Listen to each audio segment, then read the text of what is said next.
morning. I don't know if I said that earlier. Good morning, Your Honor. This is another day of trial in the state of Ohio plaintiff versus George Washington Wagner IV. It is case number 2018 CR 155. The defendant is present in court with Mr. Parker and Mr. Nash, his attorneys. The state is represented by Mr. Junk, Ms.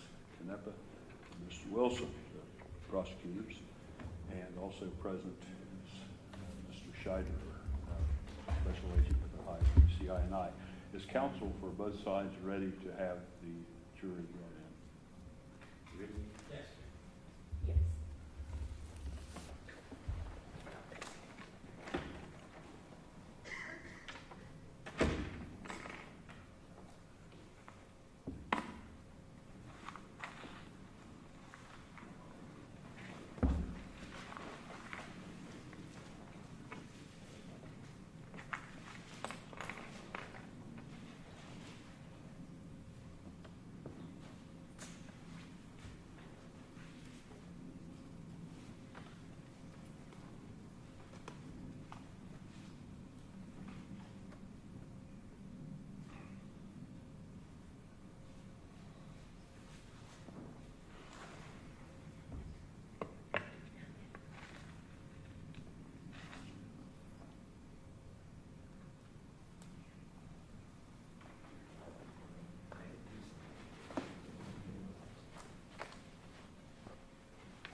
You may be seated.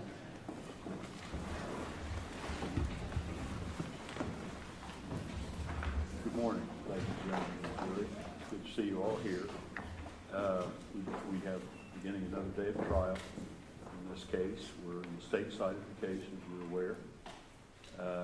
So is the state ready to call another witness? Yes, Your Honor. You may do so. Thank you, Your Honor. The state would call Dana Forney to the stand.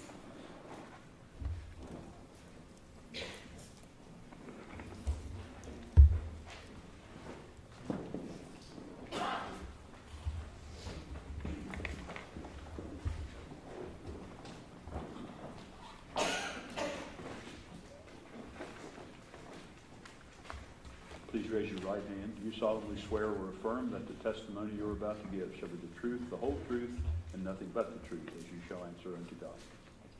You seated there. And the state may examine. Thank you, Your Honor. Good morning. How are you? Good morning. Good. How are you? Good. Can you please state your name and go ahead and spell your name for the record? My name is Dana Forney. My last name is spelled F-O-R-N-E-Y. And Ms. Forney, where are you employed currently? I'm currently employed at the Ohio Bureau of Criminal Investigation. And can you tell us what your current role is there at the Bureau of Criminal Investigations? I'm currently a criminal intelligence supervisor at BCI. Okay. And can you tell us how long have you worked for BCI? I've worked for BCI since 2007, but I moved into the criminal intelligence unit in 2013, so almost 10 years. And can you tell us when you became a supervisor? I became a supervisor in 2019. And prior to that, what was your role? I was a criminal intelligence analyst. Okay. And can you tell us, what does a criminal intelligence analyst do for BCI?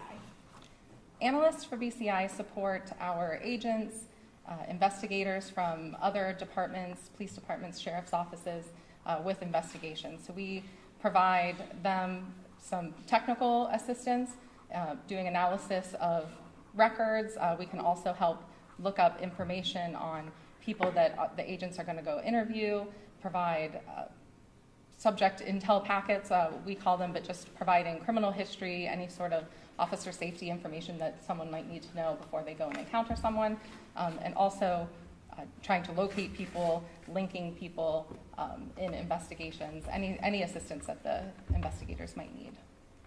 Okay. And sometimes are you provided various records that you look through in order to accomplish those tasks? Yes, a big request that we get from our investigators relates to digital evidence, so cell phones, computers, social media, related app data. A lot of that is very expansive. There's a lot of records associated with that. A lot of it comes in spreadsheet format, and they need kind of the nerds behind the computers to help and really analyze that. Okay. And can you tell us, first of all, what is your general background as far as your education goes? I have a bachelor's degree from The Ohio State University. I majored in criminology and physical anthropology. Okay. And can you tell us, have you received any specialized training since being employed by BCI as a criminal intelligence analyst? Yes, I receive a lot of additional training as an analyst and even as a supervisor, specific to cell phone analysis. I've attended over 24 courses, totaling over 200 hours of training specifically to cell phone analysis and digital forensics. Okay. And have you also received certifications in that? Yes, I'm a certified criminal intelligence analyst. I also have certifications in analytics and cell phone investigations from Police Technical. I just recently received a certification from the National White Collar Crime Center as well for cyber crimes intelligence analyst. Okay. So certainly continue to receive ongoing training in these areas as well. Yes, digital forensics is a fast-moving field, as you can imagine, so staying kind of on the cutting edge is important. Do you also provide trainings for other analysts and other professionals? Yes, I teach at the OPATA, the Academy for Police Officers, on how to leverage social media data and cell phone data in order to assist them in their own investigations. Okay. Suffice to say that cell phone data can really have a lot of information that can assist in an investigation, correct? Yes. Okay. Can you tell us, in 2016, were you functioning as a criminal intelligence analyst at that time? Yes, I was. That was prior to you becoming a supervisor, correct? Correct. And even as a supervisor, are you still engaged in some analysis and such? I definitely try to stay informed. Our team, we're a true team in that we are constantly asking each other questions when we see new records, or if we have an agent write a search warrant that we've never seen before, or data that comes in that we've never seen before. We really take that as kind of a moment to educate the whole group then. Okay.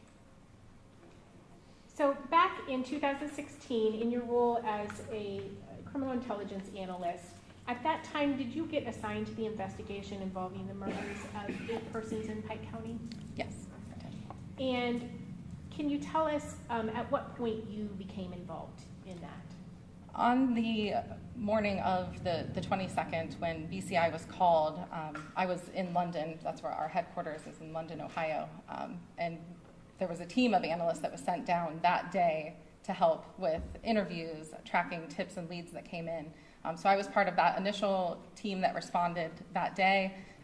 As the investigation moved forward, there were 2 analysts that were directly assigned to the case. And so me and the other analysts were assigned long-term to the investigation.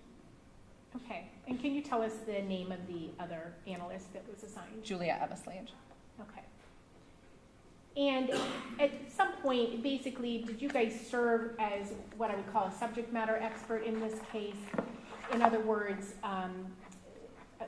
being present for various search warrants or when conversations were being recorded of the suspects in this case, would you be present for that in order to provide guidance and information to other individuals who might not be as familiar with the case as Yes. you? Yes, when requested by the investigative team, we would assist with search warrants and other investigative activities.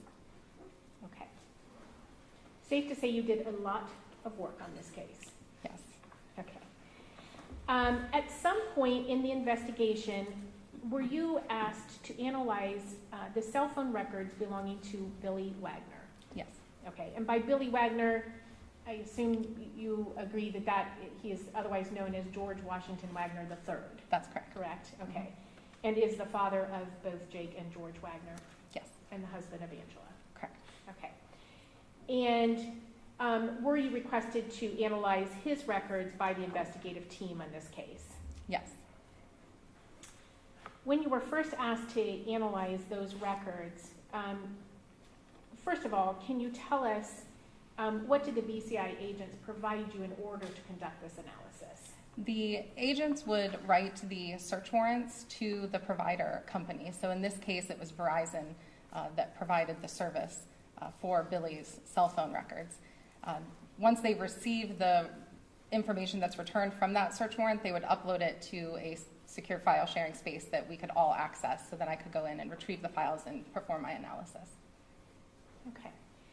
And can you tell us, how did you know that that particular phone number belonged to Billy Wagner? When the agents wrote the warrant, they had knowledge that this phone belonged to Billy. They had used it to contact him. In various interviews, this number was reported to be Billy's phone number. Was that phone number registered in his name? No, it was not. And who was it registered in? The phone was registered to a Denise or Dennis Carter. It was spelled Denisse. And that threw us off initially. We had done previous analysis on one of the victim's phones, and we saw this number registered to a Denise or Dennis. So it took a moment to try to figure out who this number actually belonged to. Okay. And do you recall which victim's phone records you're speaking of? Chris Rhoden Sr. Okay. And can you tell us, Ms. Forney, what initial questions did the investigative team have about Billy Wagner's records that they wanted you to look for? Once Billy was interviewed by the investigative team, they requested the records to either corroborate or refute any statements that he made about his locations, who he was calling. So the investigative team had asked me to just take a look at the records and make some general call observations, but then also create a map of where Billy was on the day of the 21st and the 22nd. Okay. And so did you do that? Yes. Okay. And I'm going to have you pull up MM1.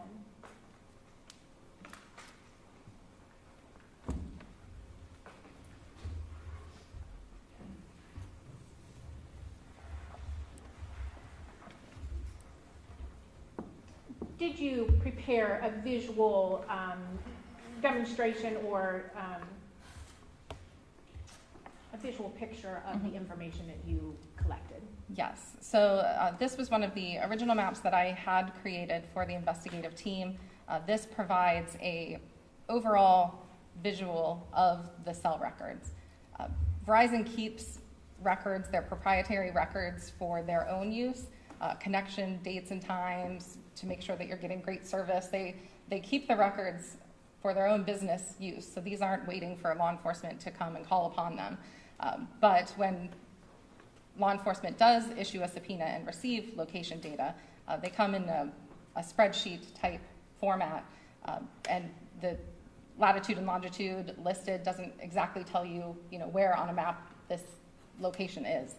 So what I've done here is just plot all of those latitude and longitude locations for the cell towers and provided some other pertinent information from the investigation. Okay. And you mentioned subpoenas and location information, and is it correct that a mere subpoena will not get you location information? That's correct. With a subpoena, you can get the subscriber information, which is how we got to Dennis Carter. But if you want the location information of where those calls connected, you have to file a search warrant. Okay. And can you tell us just the various things that you have plotted out there, what we're looking at? And I believe there should be a pointer here, if that helps you. Yes, Yeah. it does expand out. Sure. So go ahead and let us know what the various icons. First of all, you've got, looks like towers Yes. with blue shaded areas.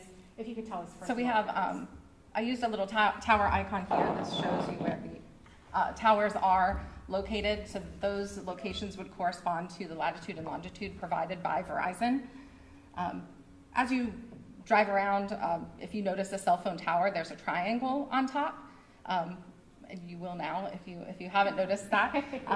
But there's a triangle on top, and the radio frequency emits from those flat sides of the triangle. So what you see here is sometimes a shading or a depiction of what side of that triangle the cell phone is connecting to. So if you see shading here, it's not meant to infer that that's the footprint of the tower. It's meant to just tell you what side of the tower or what direction the radio frequency was pointing when that call connected.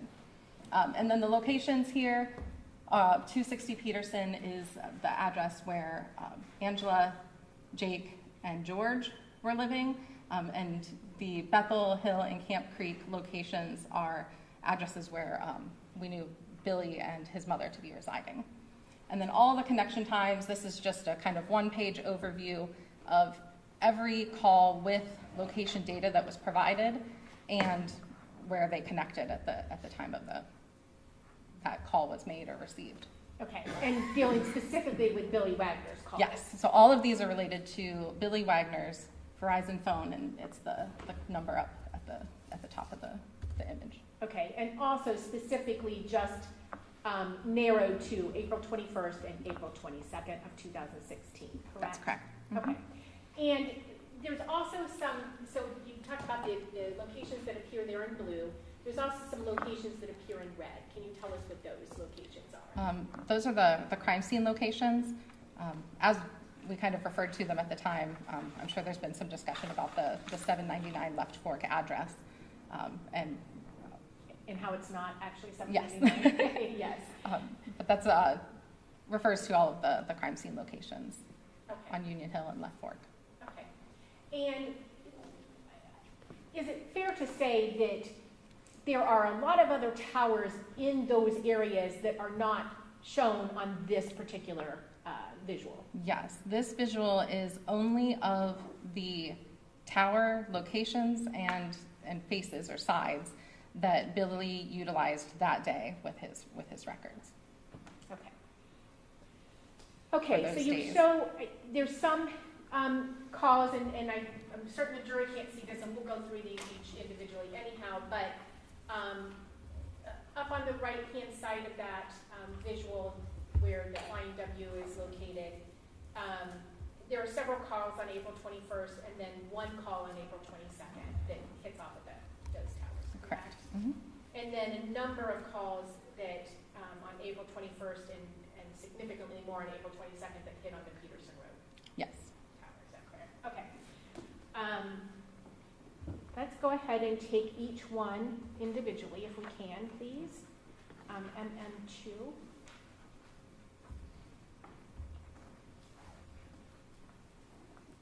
And can you tell us what we are looking at there? So the first line of communication from Billy's phone or to Billy's phone that day occurs at 8:13 a.m. There were some text messages the night before around midnight that kind of bled over, but there was inactivity from midnight to 8 a.m. So we would assume that Billy's phone started its activity at 8:13 with an incoming voice call from Jake Wagner. And where was that device located at that time? The device, this line of connection information showed that the device utilized a tower that serviced the area of Flying W.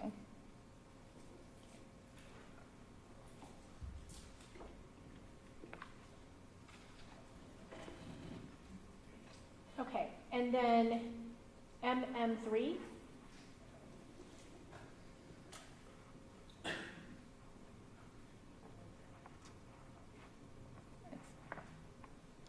So this is the next succession of calls. So at 8:22, there's another incoming call from Jake Wagner. And what was the duration of that call?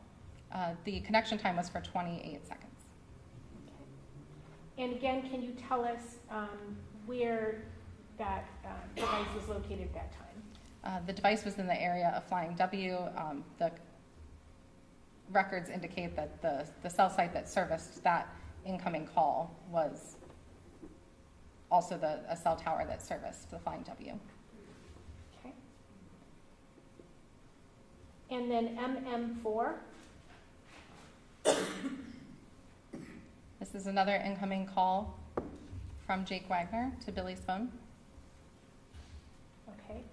And can you tell us the duration of that phone call? The duration is 43 seconds, and that call came into Billy's phone at 8:30, approximately in the morning. Okay. And again, is the phone device still utilizing the towers that service the Flying W? That's correct. And then MM5, sorry. This is an outgoing voice call to Bernie Brown that occurred at 10:46 that morning. Okay. And can you tell us, at that time, where is that device located? That line of communication utilized a cell tower that serviced the Peterson Road address.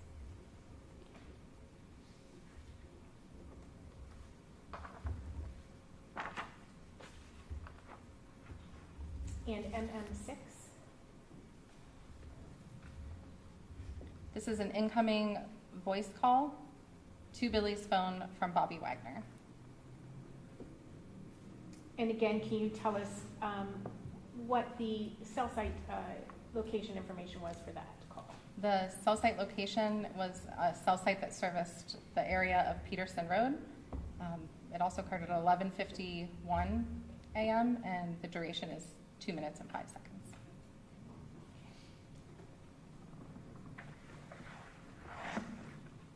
And MM7?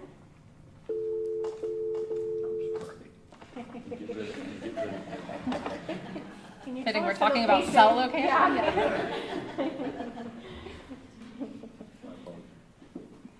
So this is an incoming voice call from Bobby Wagner that occurred at 11:58 to Billy's phone. Okay, and can you tell us the cell site location information for that call? This connection occurred in an area that services 32, just east of the Peterson Road address. Okay. And can you tell us who Bobby Wagner is? That is Billy's brother.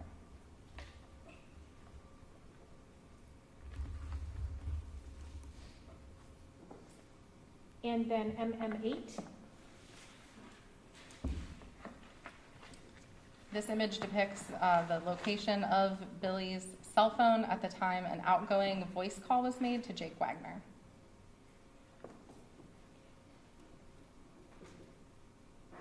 And can you tell us the cell site information for that?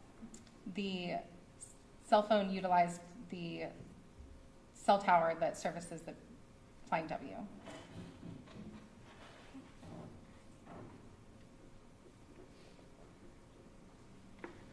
MM9? This is an image of where Billy's device was during an outgoing voice call to Jake Wagner that occurred at 12:53 in the afternoon. Okay, and can you tell us what the cell site information was for that? The phone utilized a tower that provides service in the area of Flying W.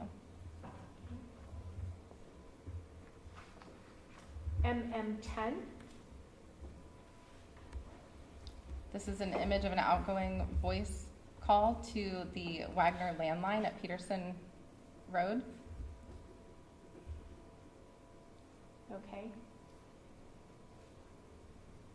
And can you tell us the duration of that call and the cell site information? This call lasted 1 minute and 38 seconds, and the cell phone was in the area of the Flying W at the time this connection occurred.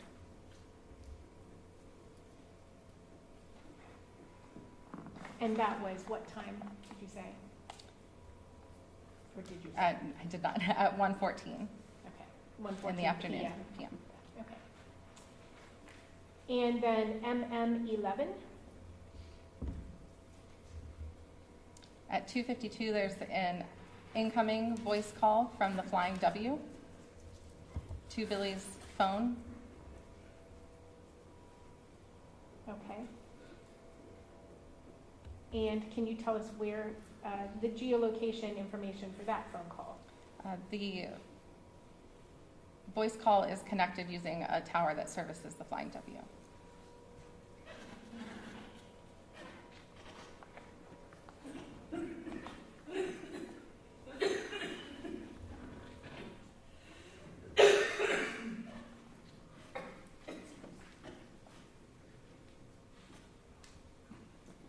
MM12,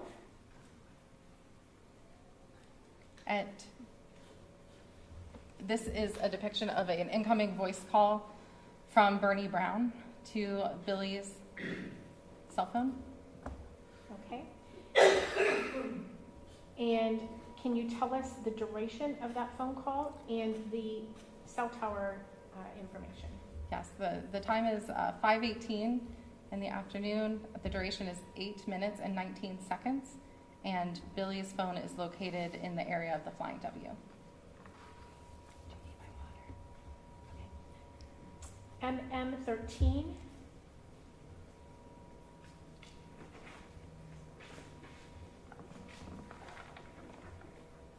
This is an incoming voice call that lasted approximately 51 seconds and connected to a tower that services the Flying W. okay. And who was that call from? The call was from Bernie Brown, or Bernard Brown.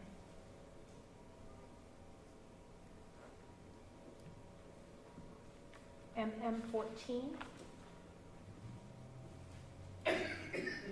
This image is the location of Billy's cell site at the time an incoming voice call was received from George Wagner.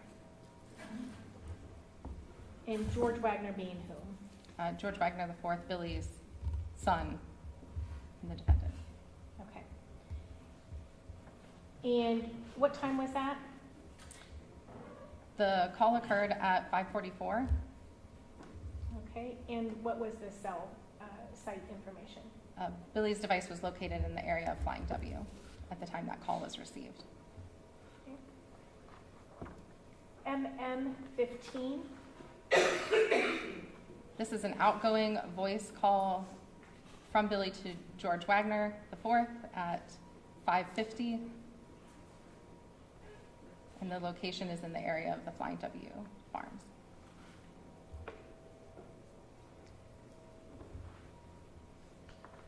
MM16, This image depicts the location of Billy's cell phone at the time an outgoing call to the Peterson Road landline was made. okay. And again, the time of that phone call, The time is 5:51. and where does the cell site information? The cell site that was utilized for that call was in the area of Flying W. MM17, This is an outgoing voice call to George Wagner from Billy's device at 5:51.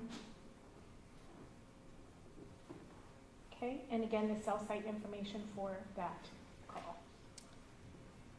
The handset utilized a cell site in the area of the Flying W.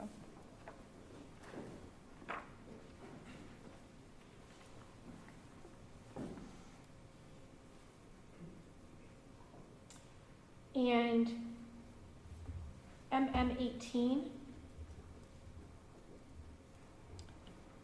This is line item is an outgoing text message to George Wagner from Billy's device.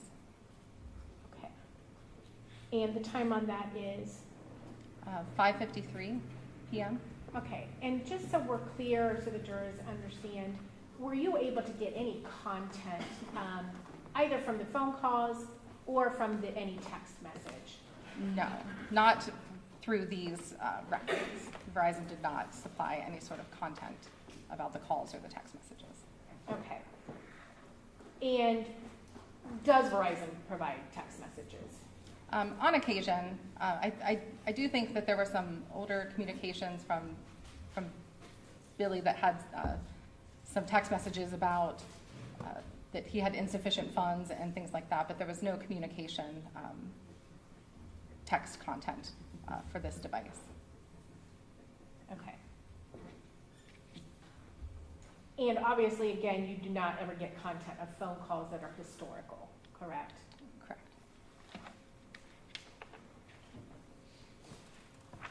Okay, and then MM19?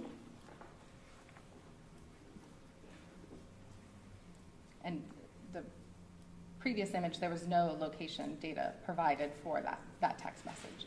So Verizon only provides location information related to their phone calls. So we could not map the location of where that text message occurred. But this image here is at 5:53. There's an incoming voice call from George Wagner to Billy's device. The duration of that call is 1 minute and 42 seconds. And his location at the time, the device's location, rather, is at the Camp Creek address known as Flying W.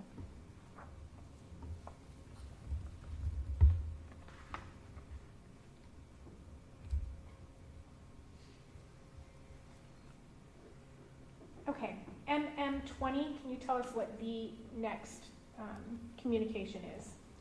The next line of communication depicts an outgoing voice call to Chris Rhoden Sr. The call occurred at 5:55 p.m. and it was utilizing a tower that serviced the Flying W.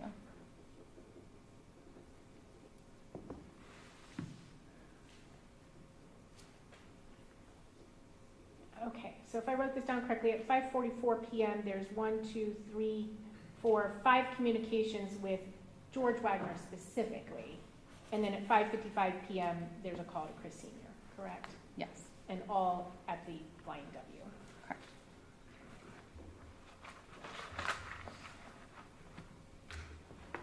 MM21,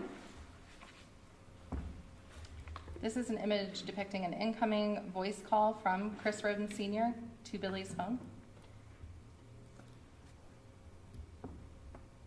okay, and can you tell us what the time on that is? The time is 8:51 p.m. And can you tell us the cell site information on that? Billy's device is in the area of Peterson Road at this time.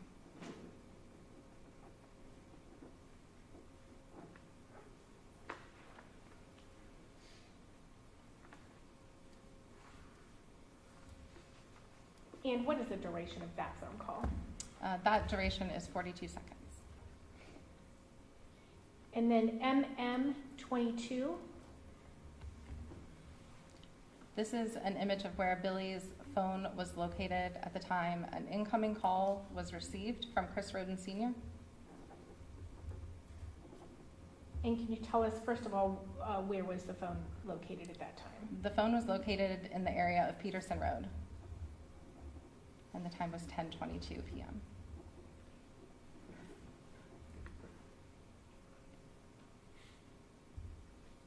And can you tell if that phone connected, or if there was a phone conversation?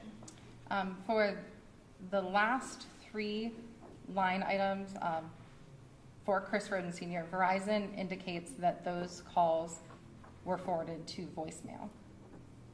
Okay, and when you say the last 3, you're talking about Starting this with the one and next the one. next 2? Just starting with the next call. Okay. MM23, So this is an incoming voice call from Christopher Rhoden Sr. occurring at 10:51 p.m. And this call was routed to voicemail. okay. And is that device located at 260 Peterson Road at that time? It utilizes a cell site that services Peterson Road.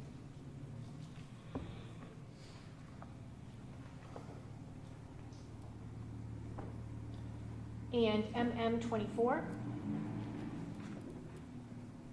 This is an image of where Billy's cell device was at the time an incoming voice call was received from Chris Rhoden Sr.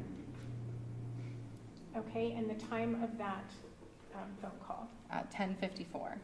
And this call was also routed to voicemail.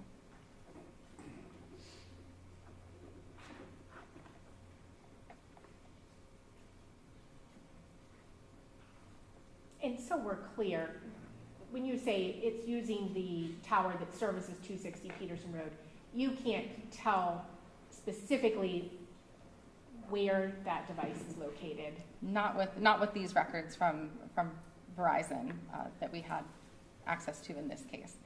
We can just say what cell site and the side of the tower that helped connect those 2 phones. Okay. And likewise, you can't say who is holding that device, or if the device is sitting on a kitchen counter, or anything Correct. in regards to that No. either. Okay. MM25, This is an incoming voice call from Christopher Rhoden Sr. to Billy's device at 10:55 p.m. This call was also routed to voicemail, which was indicated on the Verizon's original records in the spreadsheet format. okay. And once again, what is the cell site information on that? The device is located in the area of Peterson Road. It utilizes the cell site that services that address. Okay. And then MM26, well, let me ask before we go on, was that the last series of incoming calls from Chris Rhoden Sr. that you noted on these records? Yes. Okay. Yes, the last outgoing call from this device that night of April 21st was to Christopher Rhoden Sr. And that was shortly before 6 p.m. when he was still at the Flying W, or Yes, still? at 5:55 p.m., and it was on the tower that services the Flying W. Okay. And then we had a series of 4 incoming calls starting at 10:22 p.m. and ending at 10:55 p.m. from Chris Sr. that all got routed to voicemail. The last 3 indicated routed to voicemail. Okay. And those were all at the Peterson Road address? Correct. Okay. And then there was a phone call that connected, it appeared, not routed to voicemail at 8:51 p.m. to Chris Sr., and that was while he was at Peterson Road also. Yes, the duration was very short, so I'm not sure if that was routed to voicemail or if maybe someone hung up before they got to voicemail. I can't explain what the communication was, and there was no indication from Verizon that it had gone to voicemail. It was 42 seconds, correct? It's MM21. You probably don't have that. You can go back to MM21. It just should be page 21. This. Is that it? That's in 21. 42 But- seconds. Okay. Okay. So there's no routing information related to this call.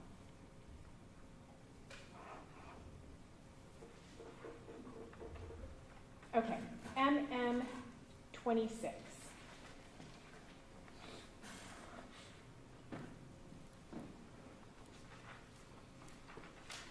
This image is where Billy's device was at the time it received an incoming voice call from Frederica Wagner.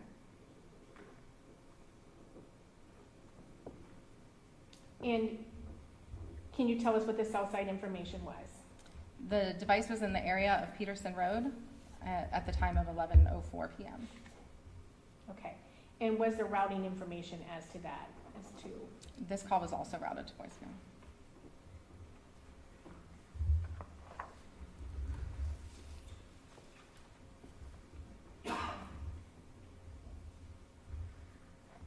Okay, so that completes the records that you had for Billy Wagner from April 21st of 2016, correct? That's correct.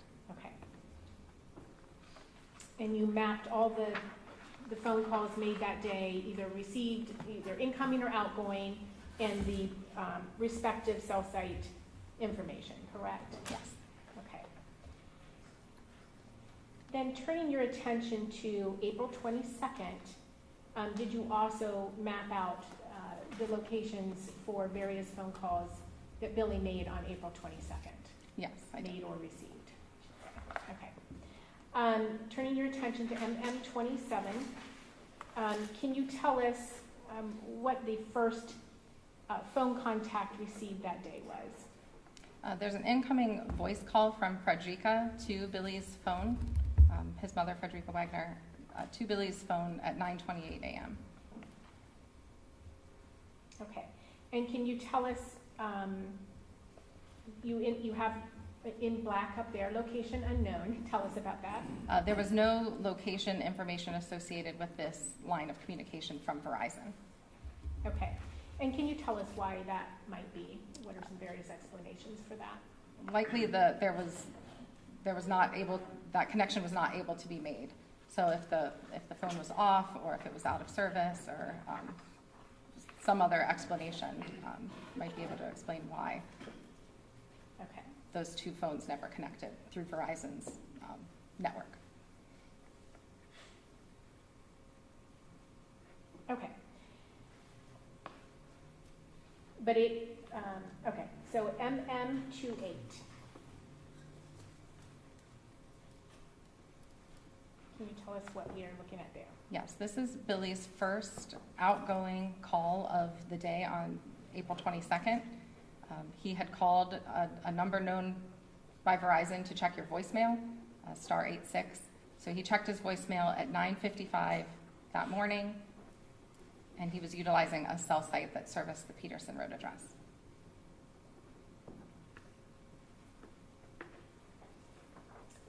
MM29. This is an image of the cell site that was used to connect the listed calls here to Rick McCoy, both incoming and outgoing.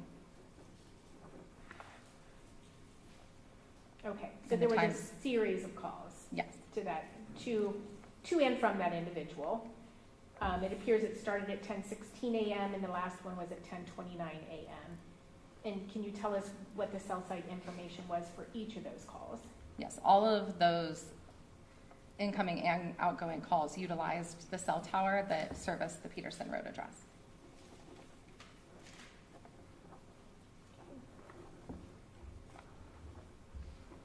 And then MM30.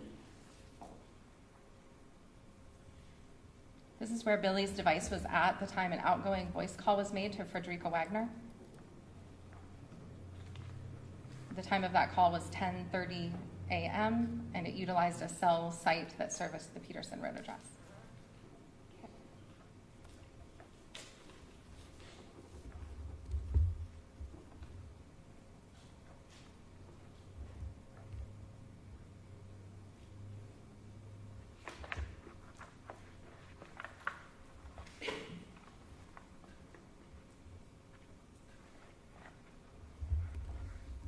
Okay, and it does not appear that there are any other.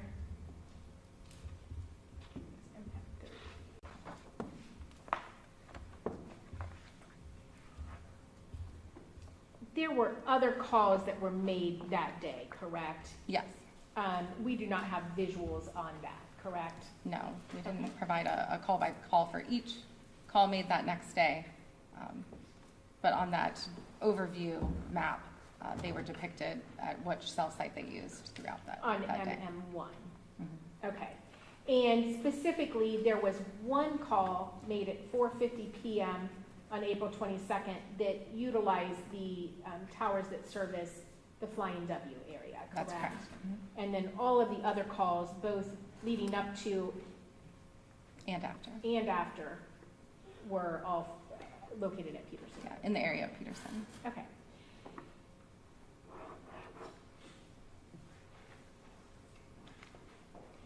And can you tell us, having looked at the records for Billy Wagner, did that device of Billy Wagner's ever make any attempts to contact Chris Sr.'s phone after receiving those series of calls the night before that were routed to voicemail? No. Okay.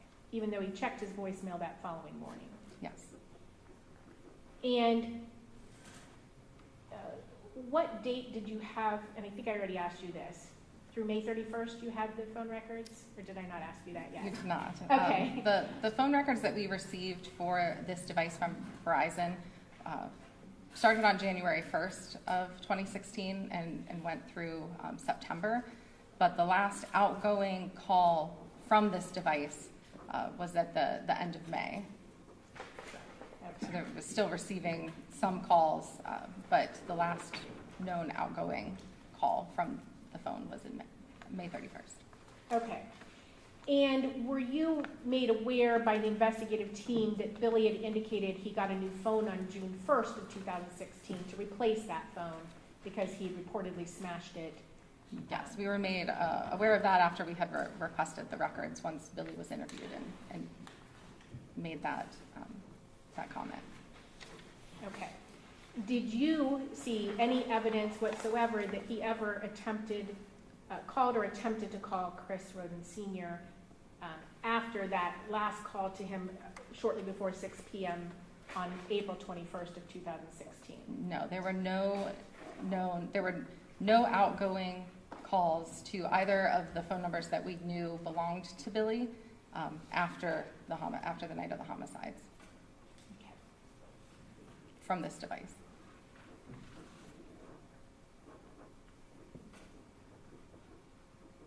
Billy or Chris Sr.? Sorry. There were no outgoing calls from Billy's phone to Chris Rhoden Sr. on either of the numbers that we knew for Chris Rhoden Sr. Okay.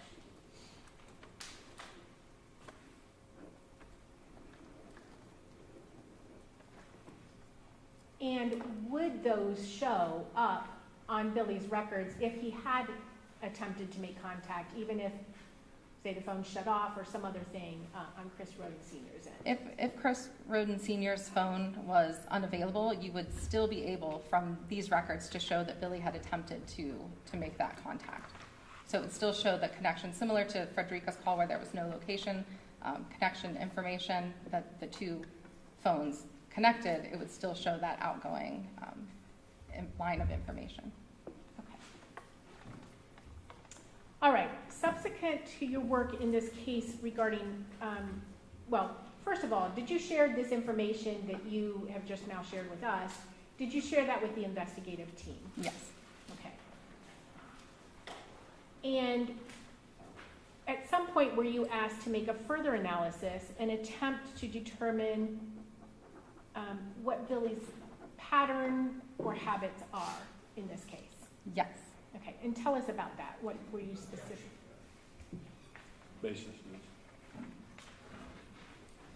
You're asking specifically about a person based on their phone.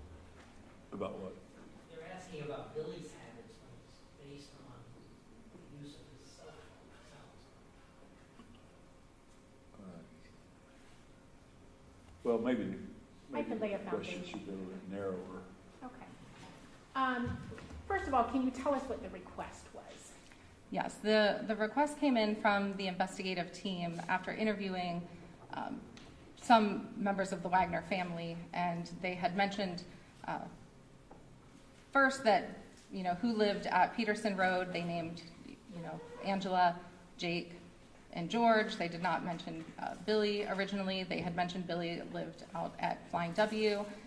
So there was some question about that night and the phone record showing all this connection at Peterson Road, and that was uncommon for the device. So the device typically would utilize cell sites at the Camp Creek location, not the Peterson Road location. So the device was typically at the Flying W, not at Peterson Road. Okay. And why was that significant, I guess, that on April 21st, the device is at Peterson Road when typically it would be at the Flying W? There were just comments made to the investigative team about the family was all together that night, and we didn't know if that was common for them to all be together at Peterson Road. Okay. And can you tell us in your work, and you talked to us about the number of years that you've done this and your certifications and trainings in this area, but how do you use devices to determine where somebody might be staying and where they might be located? Sure. We, in missing persons investigations, or if we're looking to assist investigators with a time to serve a search warrant and we want to know when they're home, most often we're going to look at the cell towers to determine what towers do they use most frequently, what times are they most utilizing their phones, who are they calling during those times, to make sure that that phone is not only in the area where you want your investigators to be, but also making contact with people that phone is known to make contact with. So sometimes we'll use this if we're looking for a fugitive or someone who's missing, where we would look at the last serving cell site for the night and the first serving cell site the next morning, or after a period of inactivity, if it's not typically morning and night, to determine where they might be sleeping or where that phone might be sleeping. And then we can look in that area to determine what known residences are known to the investigators based on what that cell site service looks like. Okay. Do you also sometimes use that same strategy to locate the devices belonging to victims? Yes. Okay. And so, can you tell us, in the case of Billy Wagner, what you did in order to try to show what patterns that device had leading up to April 21st of 2016? So for this analysis, we had the records starting January 1st, and the investigative team had questioned whether this was a typical pattern for Billy's phone to stay at Peterson Road. So I started in April and started looking at that last serving cell site and the first serving cell site in the morning. So the last one at night, the first one in the morning, to determine if it was the Camp Creek cell sites or the Peterson Road cell site. Okay. And were you able to make a determination based on that about the patterns of that device?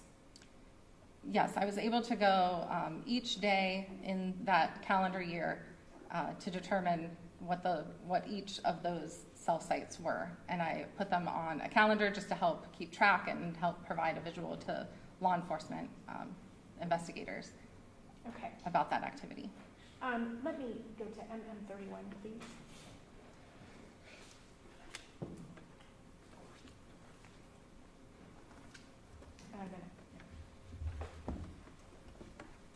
Okay. I don't want the blank slide. Can you tell me where to go? Oh, well, I took it out of mine. So the next one I marked is states 31. So it'll be your page 32. No?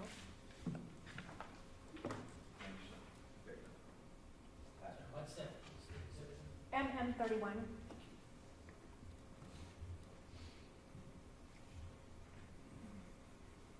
Okay. Can you tell us what we are looking at here? This is just a image of all of the cell towers that Verizon has in their network in that area that Billy's phone could have utilized in that area. Okay. And kind of what we said at the very beginning of this, you had your initial slide showed just a few towers, and that, I believe your testimony was that those were the towers that Billy Wagner's phone had utilized for those calls. Yes. Which is why you had those specific ones isolated. Yes. Yeah, those were the only towers that his phone utilized that day. And then this is all of the towers that are in the Verizon network in that area. Okay. MM32. The next one. So when I conducted the analysis first of just his common towers, these were the most common towers in Billy's records, the two that service the area of the Flying W and the one that services the area of Peterson Road. Okay. And these are the towers that you'll see listed most often in the next image with the calendar. Okay. And you've been to the Flying W, correct? Yes. You know how large of a property that is, Yes. correct? 1,000+ acres. So would it just basically depend where the Flying W was, which tower would service him, or? Both would it's kind of at the far stretches of the radio frequency for either of these towers, so it's not uncommon for a cell site to maybe not like bounce back, I guess, and forth between two towers that service in the same area. I personally have Verizon service, so I understood the struggle of getting a signal in that area and kind of walking around trying to find a signal to make a call or receive a call. Okay. Okay, so going to turn your attention to, I believe you indicated you put it in calendar form, correct? Yes, this was something I wasn't sure how to best present all of this information. I could obviously do the analysis, doing my nerdy pivot tables and things in Excel, but how to then portray this to the investigative team afterwards, I came up with this calendar format of his last serving cell site and his first serving cell site for each day. Okay. And how far back did you go? For the beginning of the records on January 1st until the end of April. Okay.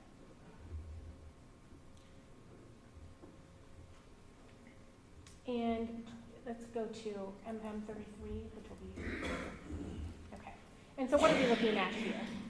This is the January 2016 calendar of Billy's Verizon towers for the last and first for each day. Okay. And you can see here I used an abbreviated version of the tower names on the previous image. The St. Clairsville 1475 tower, the Duff 1 525 tower would be depicted here. So when you see the St. Clairsville reference, those are 1489 and 1475 are the cell site numbers that service the Flying W area, and then the Duff 1 525 cell site is near Peterson Road. Okay. And what were you trying to look for as far as what would be significant to you if they would indicate where the devices were, I guess? So I started looking at just the last known outgoing information. So, for instance, on the 29th here, we have an outgoing line of communication at 9:13 p.m. And then the next morning at about 7:45, there's another line of communication. And both of these are serviced by the St. Clairsville towers in the Flying W area. So for each day, I just kind of looked at the, last outgoing or incoming, whatever the line of communication was, what primarily focused on what the tower was that made that connection for each to try to determine where that device was overnight. Okay. And so significant to you would be if the last outgoing or incoming contact or communication was at a particular location at that night, and then also in that same location in the morning, correct? Would Yes. indicate to you a habit of spending the night or whatever. Yes. Okay. Just, and thinking that, wherever you are, your device likely is. So, obviously this is an analysis of the device and the connection locations of the device, but looking just to see where all of those appear. Okay. So specifically, it's analysis of the device. You can't say whether it's it's the device belonging to Billy Wagner, but you can't say for sure whether he accompanied that device. Correct. Okay. During the month of January, were there any times where the last outgoing or incoming contact of the day was at the Peterson Road address, and then also at the Peterson Road address the following morning for the first incoming or outgoing communication? No. Okay. State's Exhibit MM34. This is February 2016's calendar of the last serving cell sites and first serving cell sites. And you'll see some cell sites here listed that aren't Flying W or Peterson Road related. And you can see based on the cities listed there that his device was likely driving around the country. He was known to be a trucker or truck driver. Okay. So I see St. Louis there, I see Springfield, Moundridge, Milwaukee, Cleveland, etc. Yes. Correct. Okay. And can you tell us, as far as when he was not traveling, and we see all those different locations, if there was any day in the month of February where the device's last communication of the night was at Peterson Road, and then the first communication of the following morning was at Peterson Road? No. For the lines of communication that contained location data, nothing showed Peterson Road, both ending and beginning the next day. Okay. And specifically, what was it showing? That he typically, or the device typically stayed at the Flying W area, or utilized the cell sites in the area of Flying W. Okay. And MM35? This is a continuation of that analysis in March of 2016. Billy Wagner's phone records, the last serving cell sites and first serving cell sites for each day. Okay. And I don't see any traveling. It does not appear at least in what you found in the records, correct? Correct. But same question, was there ever a day where the last outgoing communication for that device was at Peterson Road, and then same with the following morning? No, there was not. Okay. And again, what towers were they hitting off of? The device typically used the cell sites 1475 and 1489 that serviced in the area of Flying W. Okay. And then April of 2016, MM36. This is April 2016's calendar of Billy's last serving cell site and first serving cell site. Okay. And can you tell us what you find that day or in that month? In this month, when I conducted the analysis, you can see that most of them end with St. Clairsville and start with the St. Clairsville network and towers. But on the evening of the 21st, you see this change in the records ending and beginning their day with the Duff 1 network in that cell site 525. Okay. And specifically, you have the last cell site on the Duff 1, which is the services the Peterson Road address, correct? Yes. At 11:04 p.m. and then the first phone utilization the following morning also still located at Peterson Road, correct? Correct. And then, again, through kind of the end of April, do you see that same pattern continuing as far as the Peterson Road address? Yes, so then from that point forward, you see a shift in the device's behavior that now the typical last serving cell site and first serving cell site the next morning are in the Peterson Road area, or in the Peebles area.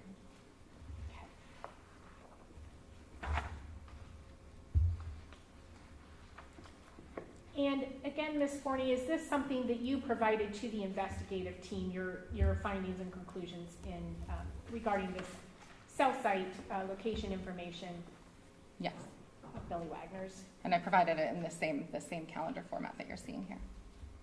Okay.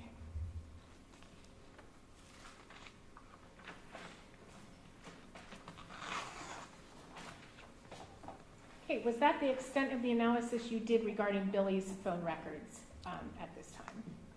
Yes, for this particular set of records. Okay. And did you have any other records of any of the other Wagners with the geolocation information available to you? Not at this time. Okay.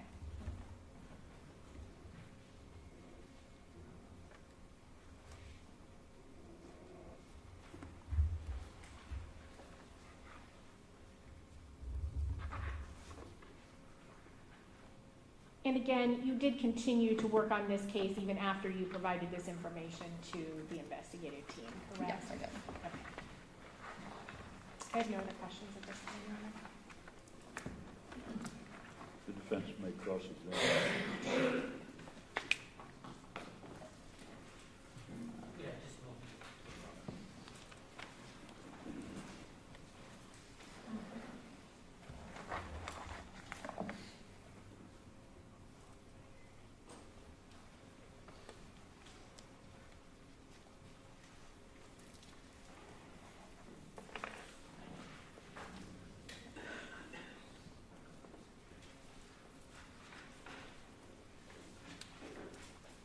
Thank you, Your Honor. Just a few questions. Good morning, how are you? Good morning, good, how are you? Good, I'm John Parker, I'm one of the attorneys for George Wagner. I do have a few questions, if I could. We could have Exhibit M1. Just some general questions about how cell phone towers work, may be helpful.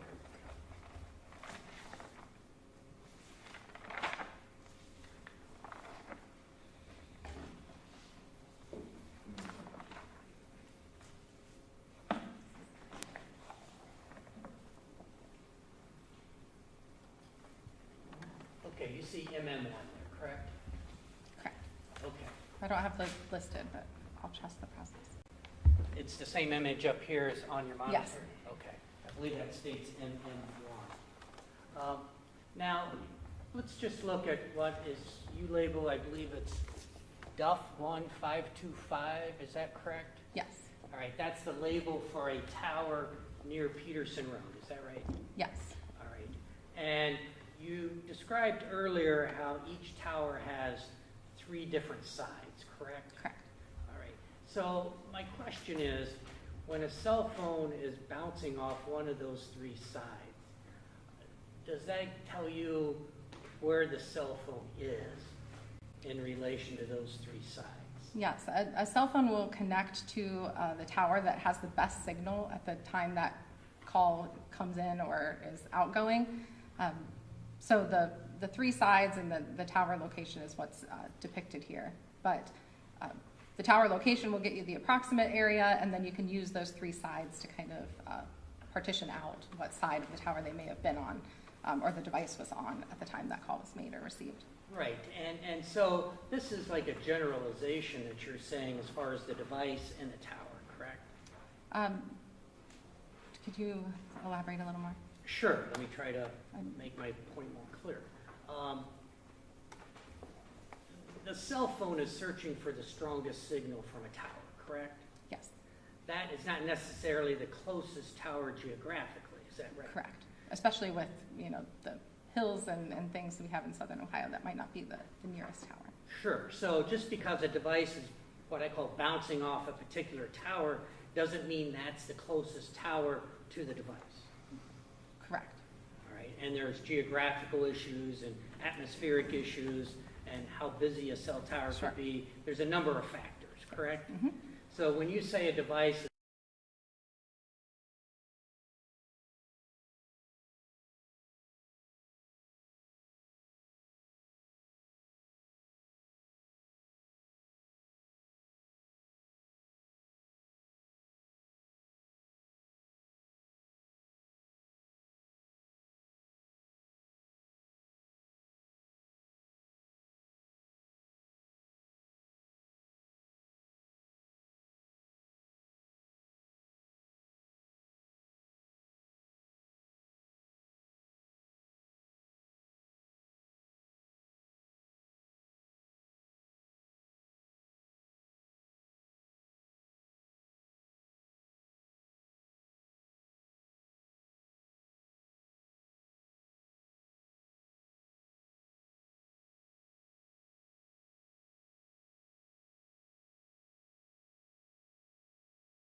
The device was connecting with known associates and family members to Billy, his family, his mom, kids were calling him using that device. All right. Are you And aware- then it was provided to our investigators that was his phone number.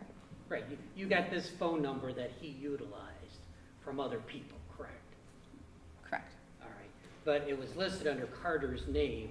You don't know whether Carter utilized that phone or not. We were never able to identify a Carter. Okay. Now, are you aware of the term minute phones or burner phones? Yes. What are those? That's just kind of a colloquial name that you give to a phone that you don't register in your name or that you just purchase prepaid minutes for. But typically, people that want to switch phone numbers quickly or don't want to have information tied to themselves could potentially purchase these burner phones. And they're very common and easy to buy, is that right? Yes. All right, so if I wanted to use one of these minute phones, I could go to a store that sold them, buy one, either with a credit card or with cash, Sure. and not give them any personal information, That's correct. and utilize that phone however I wanted to. Yes. And it could not be traced back to me.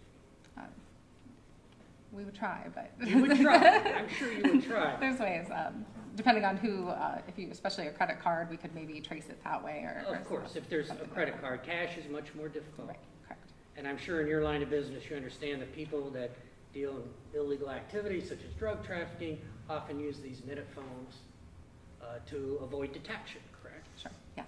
I mean, that's one of the things they do. Mhm. All right. Now, you do not have the content, I believe you said, of any of these phone calls, right? No, So you don't know what various people were saying to each other. no, there's no content associated with any of the calls or text messages here. Right. Now, does the government have the ability to go back and capture that content if they want to? BCI does not. All right, I'm what not about other sure. government agencies? I would not know, You don't know. no. I've never been provided any sort of historical call detail content of phone calls All right. in my line of work and in And what your I training- knowledge and experience. Right, in your training, have you heard of the federal government having the content of previous No, cell phone records? no. You've never heard of From news stories and things like that, that? Okay. I could surmise that there's maybe some option out there, but I'm not familiar with how to receive it, how to analyze it, what it contains. All right. I have Fair no enough. knowledge of that. Fair enough.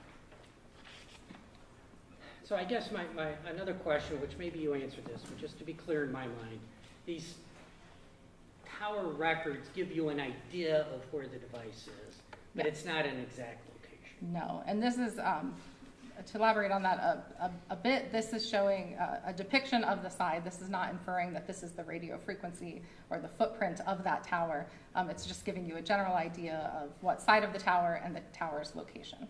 So you can't say how close the device was to the tower. No, I can just say that that's the side and the location of the tower. And do you know the range? I mean, is it 1 mile, 5 miles, 20 miles? Do you have any idea? It all depends on some of those factors that you mentioned before, terrain, some plays a big part, traffic, network traffic would play another part. Obviously, Verizon wants to provide a good service to their customers, and especially in rural areas, they might have a wider or a bigger range from a tower than maybe in a big city that would have a smaller footprint for each tower. So it all depends. A lot of different factors. Sure.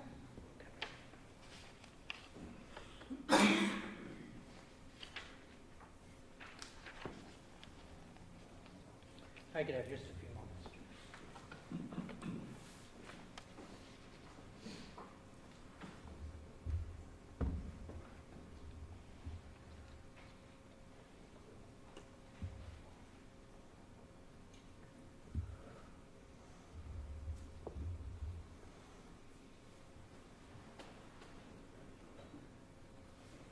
Thank you very much, Your Honor. I have no further questions. Any redirect?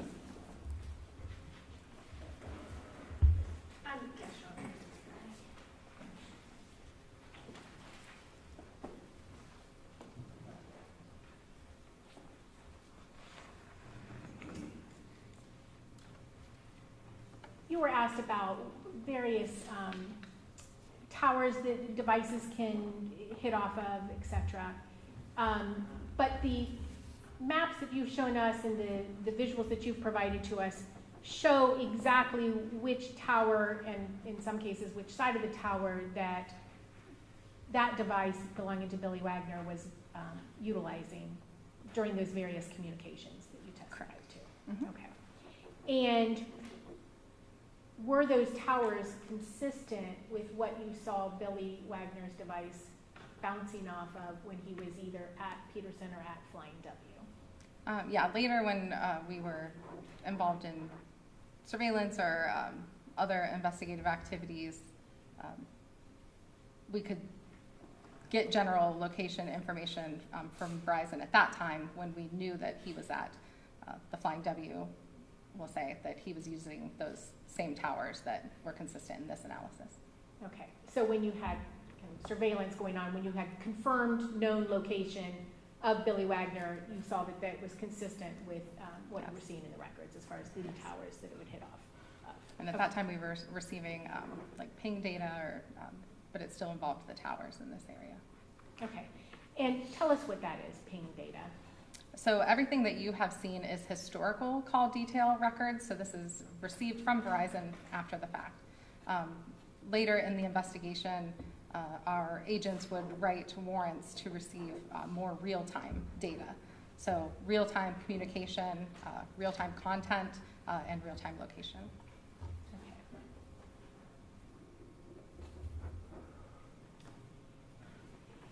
And through that, you were able to confirm that these are the towers that that device would hit off when it was in those respective locations, correct? Correct. And do you tell us what a pen register is? A pen register is a search warrant that you can write to the service provider so that as communication is occurring, the investigator who wrote that search warrant would get a copy in real time of when a call was being made or received, or a text message was being made or received. Okay, so not content, but... Correct, not content, but you would know if I call my mom, you would see that call in real time on records that come into you. As opposed to having to wait a month and subpoenaing them and then waiting for that to arrive? Correct. Correct, okay. And were those utilized in this case? They were not part of this phone's records. Right. They were used in the investigation later. Okay.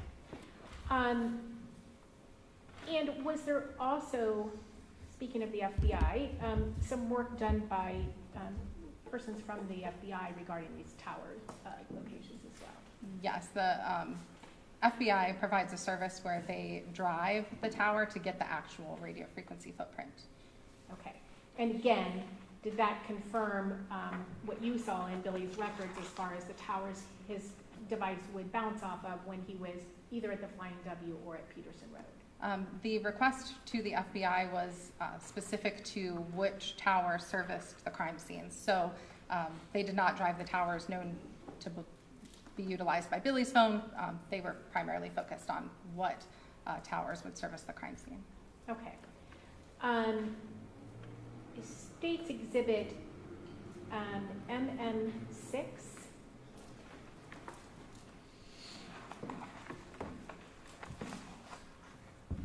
Okay, and again, this is just going back to, I think this was a Bobby Wagner calling Billy around noon on the 21st, and it shows the device location or the cell site tower information as the tower that services 260 Peterson Road, correct? Yes.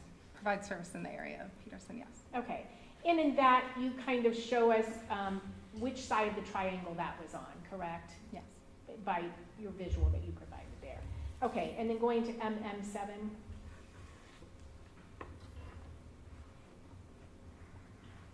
And again, this is a call now, another incoming call from Bobby Wagner. Shortly after 11:58 p.m. And at that time you have, and I believe when you testified on direct testimony, you indicated that we'd be on the east side of that triangle? Yes, the southeast side of that tower Okay. serviced that call. Okay, so that was information that you were able to glean from those records and the geolocation information provided by the records from Verizon, correct? Okay.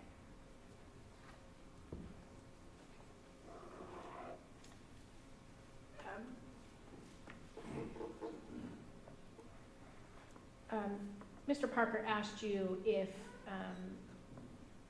there are people who make use of burner phones or are constantly changing their phones to try to kind of stay ahead of law enforcement, I suspect, correct? Correct. And you indicated that, yes, you've seen that. And specifically regarding this case, did you see that happening with the Wagner phones in this case? And it could be, more than just trying to evade law enforcement, depending on, what your Sure. status is, your means. You could be purchasing phones for a variety of reasons. It's, I wouldn't automatically assume that because someone has a burner phone that they're, doing something nefarious. But in this case, yes, Billy and the defendants switched phone numbers on occasion throughout the investigation. Okay.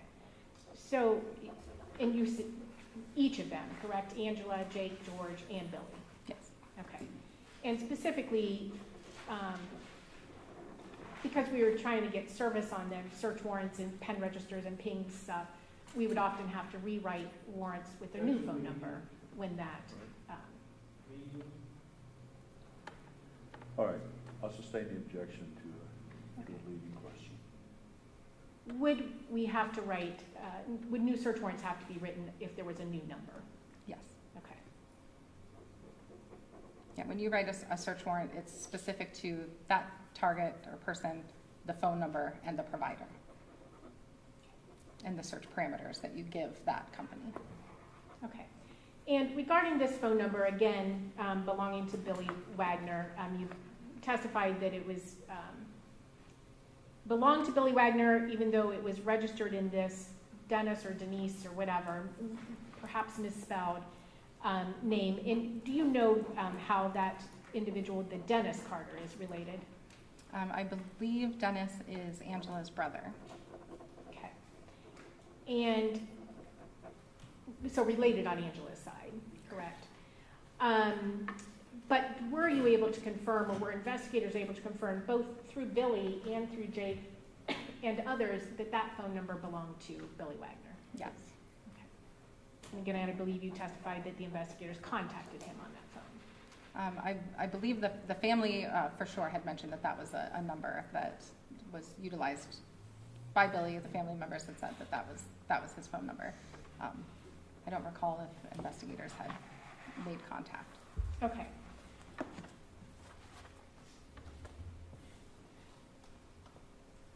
There was never any indication that this individual known as Dennis or Denise or whatever ever utilized that phone, correct? Correct. I have no other questions, Your Honor. Any further cross?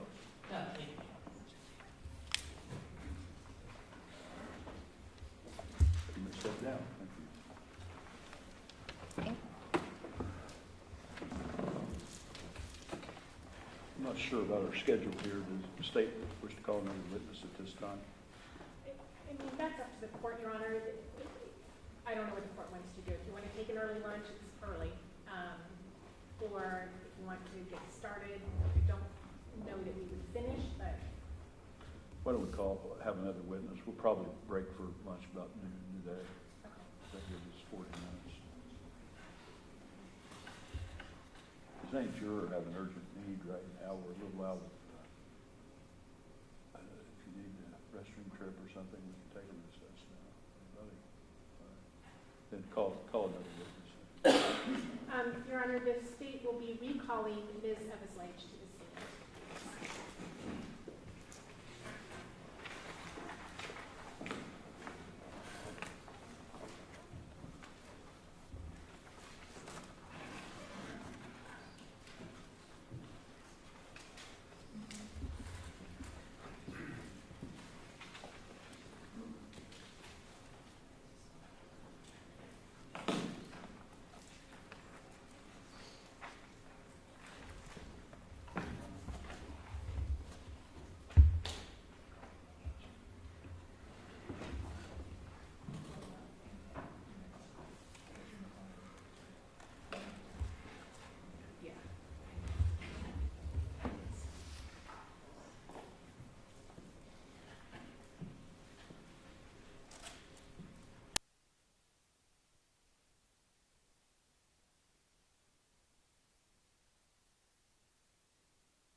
And so we would be at that time UTC -5.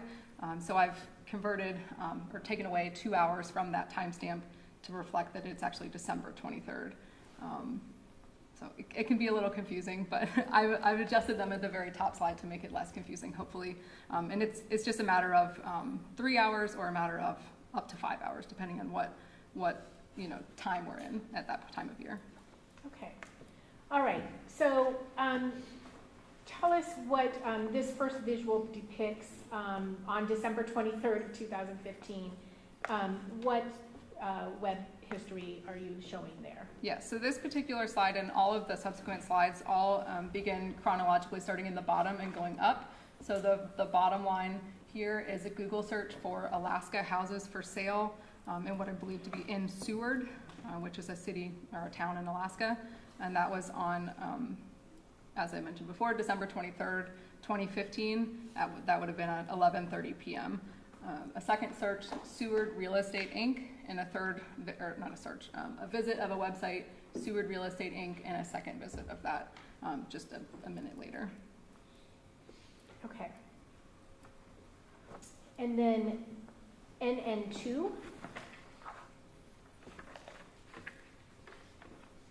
These are visits for a Remax website for homes for sale in Seward, Alaska.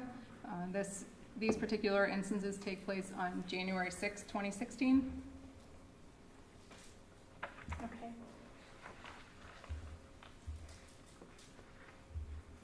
And then NN3. These are, again, 2 visits for homes for sale on a Remax website in Seward, Alaska.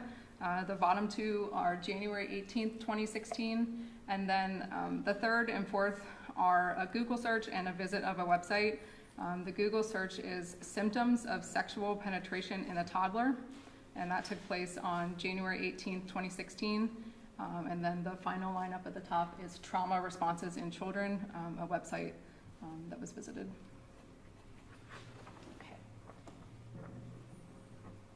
And then NN4. On February 21st and February 26th, 2016, there are, again, visits to a Remax website for homes for sale in Seward, Alaska. Okay. And then NN5. On March 13th, 2016, there are first searches on Facebook for Hannah Mae Rhoden photos. There were 3 searches, as well as the second box up at the top, an attempt to look at the friends of Hannah Rhoden's on her Facebook, and then another search on the same friends list of Hannah Rhoden on March 13th, 2016. Okay. Before we go any further, how were you able to know for sure that this was a phone belonging to Angela Wagner as opposed to one of the other Wagners? Well, the phone number associated with this cell phone was saved in other Wagner family members' phones as either mom or some of the others as Angela. I think a lot of them like to use A in front of the name to make it at the top of their contacts. So for instance, it said A mom or A mom, things like that to get it to be at the top of the contacts. But also, different Facebook accounts that were on the phone itself, and also just communications, to Jake and George or to Billy, signaling that it was Angela using the phone. Okay.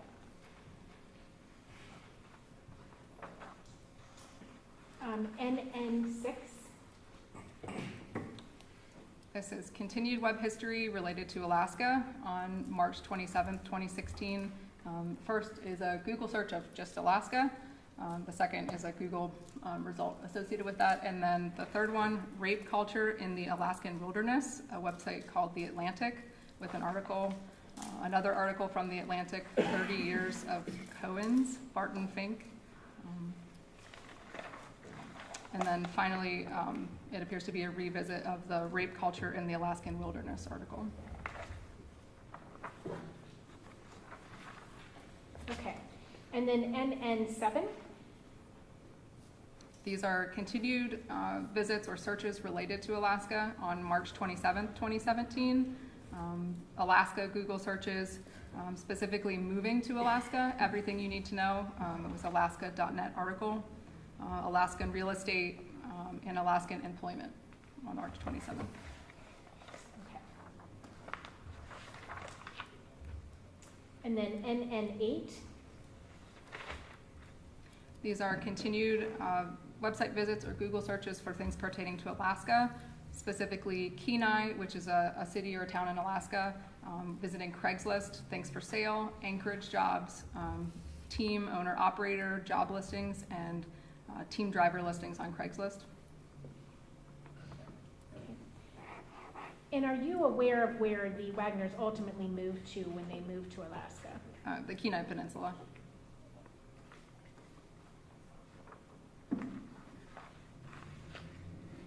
NN9, These were searches or visits of things pertaining to the homicides themselves. On April 27th, there was a Facebook search, Rhoden Family Massacre. There were reading of comments from the search, as well as Rhoden family shootings, and then reading of 2 articles pertaining to the homicides from the Inquirer.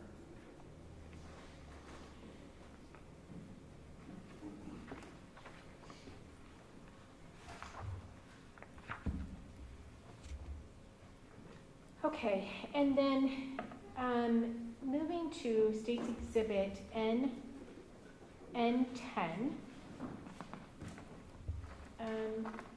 Can you tell us what we're looking at there? This is an excerpt of a conversation from the phone itself that took place on December 22nd, 2015. It's a conversation between Angela and Billy. The contact on the phone for Billy's phone number at the time of the homicides was labeled George III, George Wagner III. Okay. And George III being Billy? Yes. Okay. Okay, and can you tell us what that conversation is? Would you like me to read it? Sure. Okay. This is-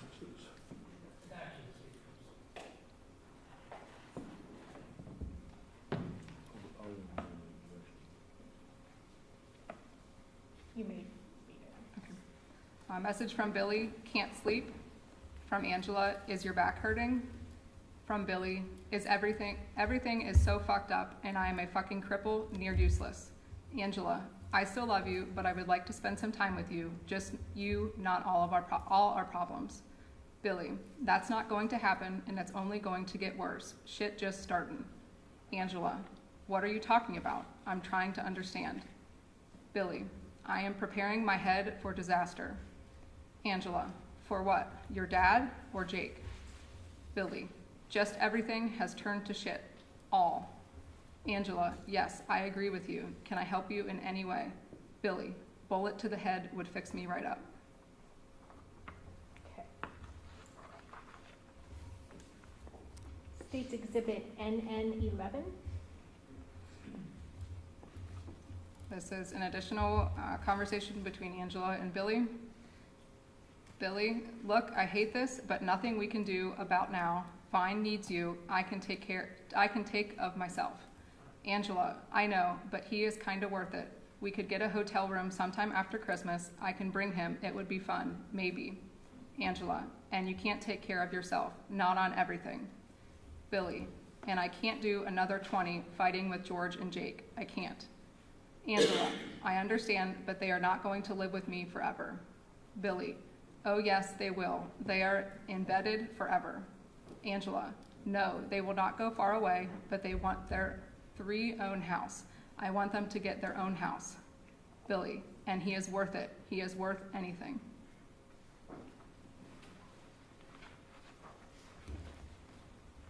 NN12. This was a conversation that occurred on December 24th, 2015. Angela, all hell is happening here with Hannah and Sophie. Angela, she is trying to keep Jake from getting her tomorrow. Billy, did you get her yet?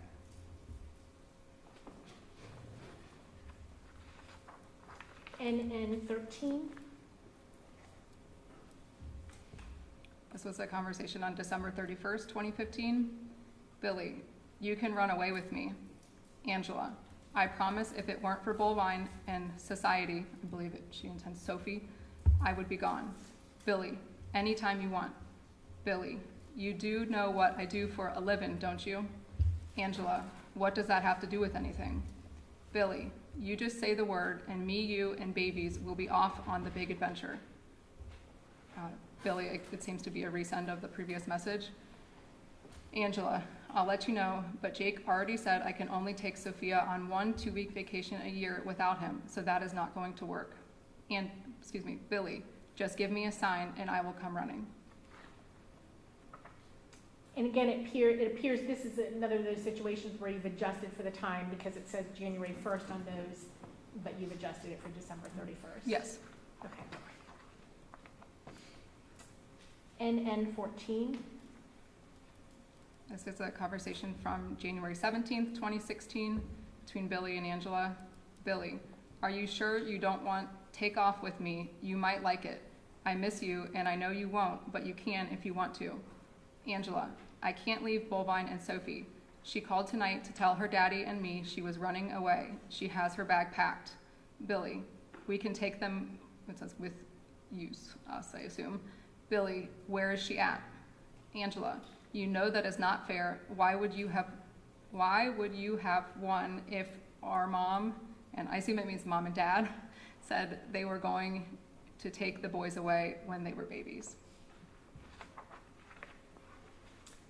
NN 15. This was a message from Angela on January 18th, 2016. You were really mean and rude when Rick was here.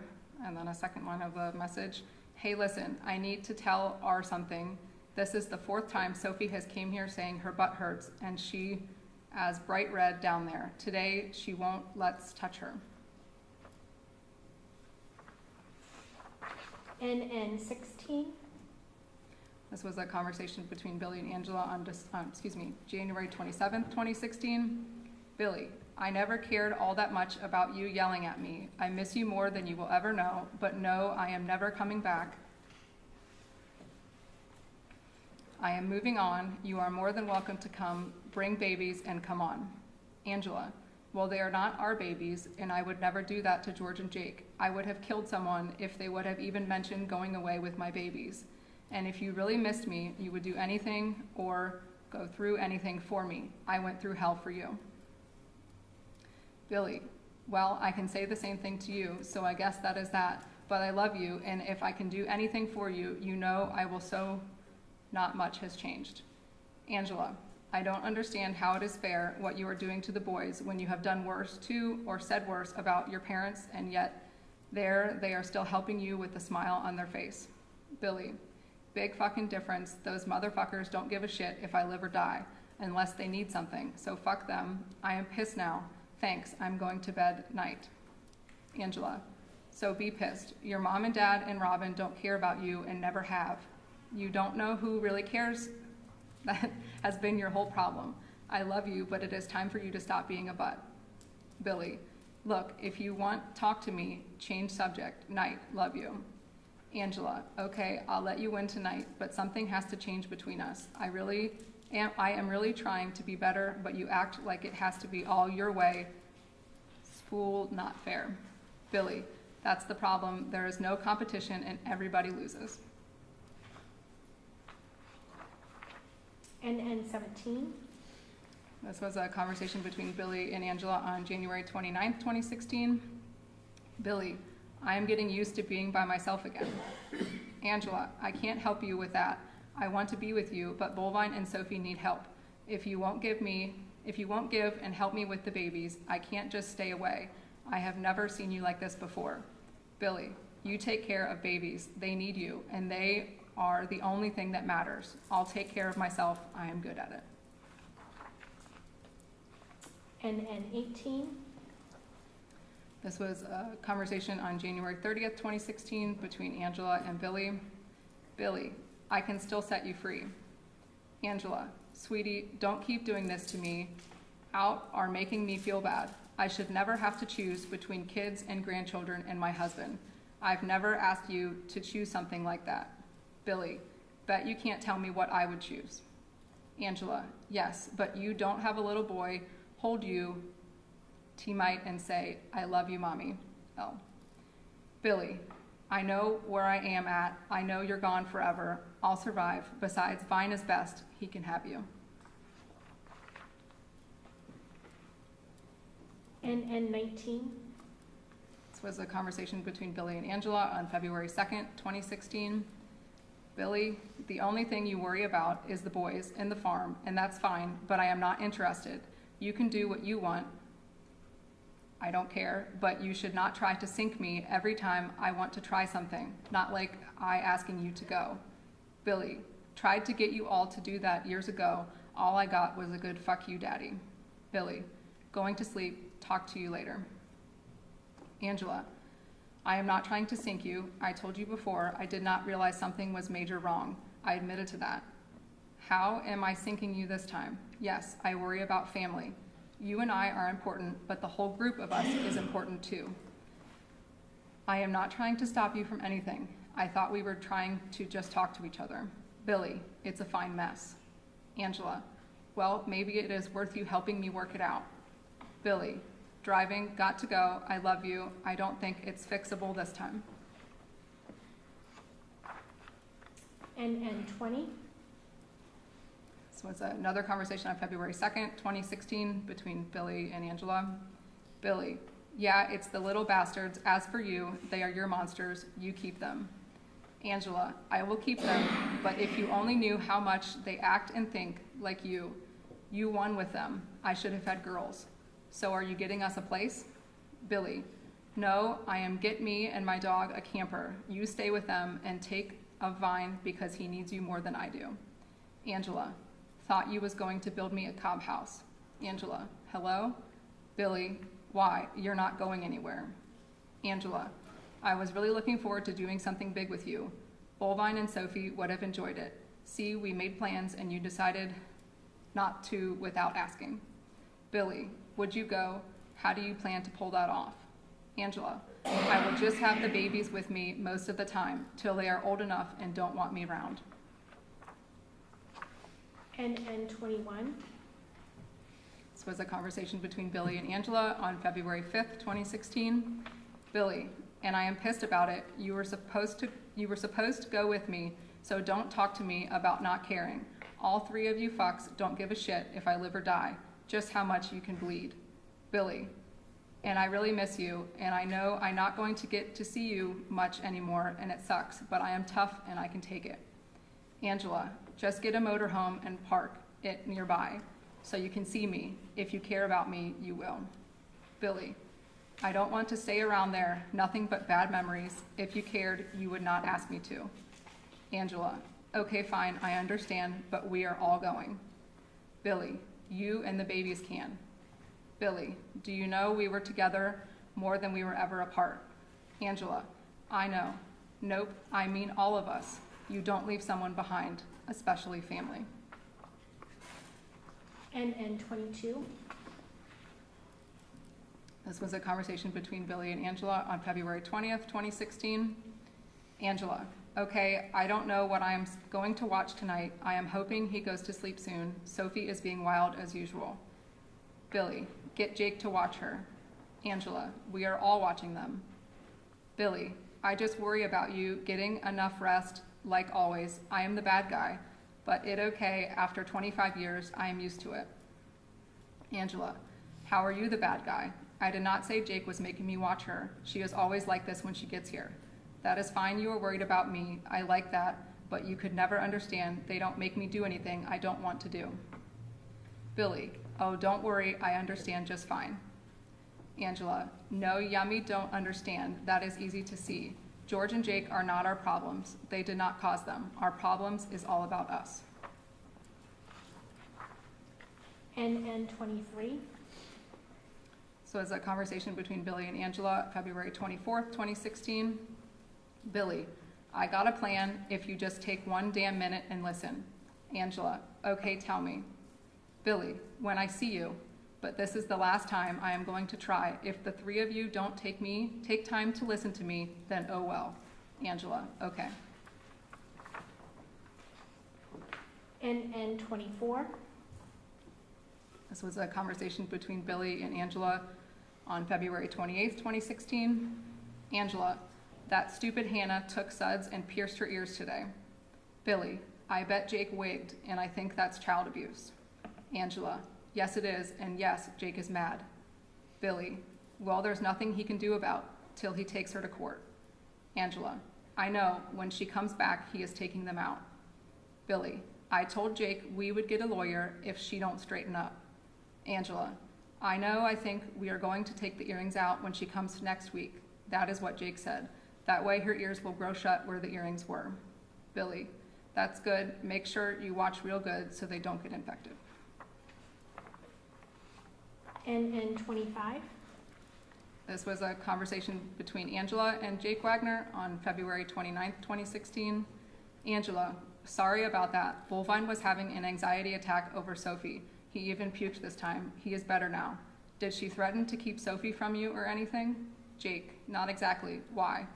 Angela, I figured she might. Jake, she backed off like always. Angela, okay, I bet they put them back in. Jake, probably. NN 26. This was a conversation between Angela and Jake on March 2nd, 2016. It was a conversation of interest because it appeared to have been discussing parts that were purchased. Jake, okay, also, at okay, I done paid for it all, but I do not need 2 3/4 inch stuff now, so see if you can return it. Angela, I will take care of it. Jake, okay, it's a die and 2 fittings that I do not need. Pick up the other die and bit, still need them. Angela, okay, will do. Did you pay cash or put them on your card? Jake, cash. Angela, okay. And when you say that was of interest because it related to items that have been purchased, what are you talking about specifically? Items that we believe were used to build suppressors. I'm going to sustain the objection in order for the jury to disregard that. Prefaced by we believe, and I know the basis for that, so. I'm not Okay. sure. What information do you base that belief on? Is that something that you gleaned from records, or tell us about where that information comes from? There's information openly available on the internet about parts required or that can be used to make suppressors. Tap and dies, for instance, are parts that can be used. Drill bits that are long can be used, and those are just components that are used to build suppressors. I can further clarify. I'm sorry. I can ask for further questions Well, regarding her knowledge. all right. I'm going to overrule the objection to the questions so far. Go ahead. Okay. And specifically in this case, and we'll get into the details of this another time when you take the stand, but did you look at various financial records and purchase history of the Wagners in this case? Yes. And did you see them purchasing some of the items that are discussed here? Objection. Who? I'm sorry. Who is making the purchase? Well, again, Your Honor, Well, he can ask Okay. that clarifying question. I'm not sure what records were looked at. If we're going to build on this, we're going to have to be more specific about whose Okay. records were looked at.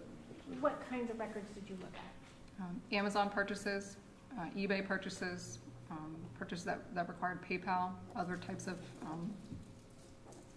parts and auto part stores. Okay. And purchase records of various members of the Wagner family, correct? Yes. Okay. And again, did you observe there to be purchases of some of these items that are discussed in this text Yes. message? Okay. By Jake and Angela? Yes. This is a discussion between Jake and Angela? Yes. Correct. Okay. NN 27? This was further conversation containing coded language that took place on March 2nd. Coded language. Sorry. Coded language. Well, look, if the witness is going to read this, and I've permitted that, Yeah. we can't have it, we can't have editorials. It just has to be what's there. And if there's some explanation needed, there's gonna have to be some foundation for explanation. Okay, and I can do that. And I would also submit, I mean, Mr. Parker will have an opportunity to cross-examine this witness as well, so. Well, I understand, but we're reading the raw material from this. Sure. Shouldn't be editorialized about. Okay, thank you, Your Honor. This was a conversation that took place on March 2nd, 2016, between Angela and Jake. Jake, P.S., look in the cabinet at the bottom of stairs, not finished yet and need one more. Angela, are there pink bunnies there? Jake, one is. Angela, what about sprinkles? Jake, ain't got them yet. They are coming in mail and at OK next Friday.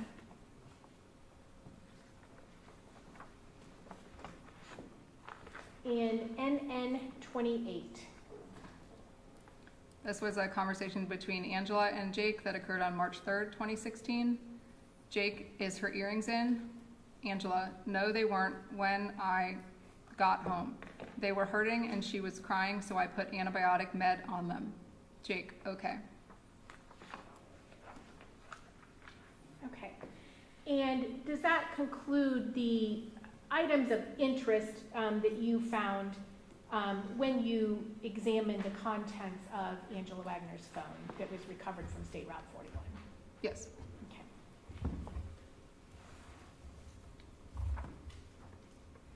And I assume there were more messages and more web searches than what you have provided here today? Yes. Okay.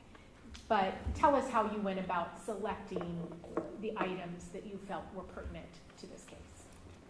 The items that were featured here were ones I highlighted due to issues pertaining to like custody or alleged child abuse, as well as kind of the family dynamic of the Wagners.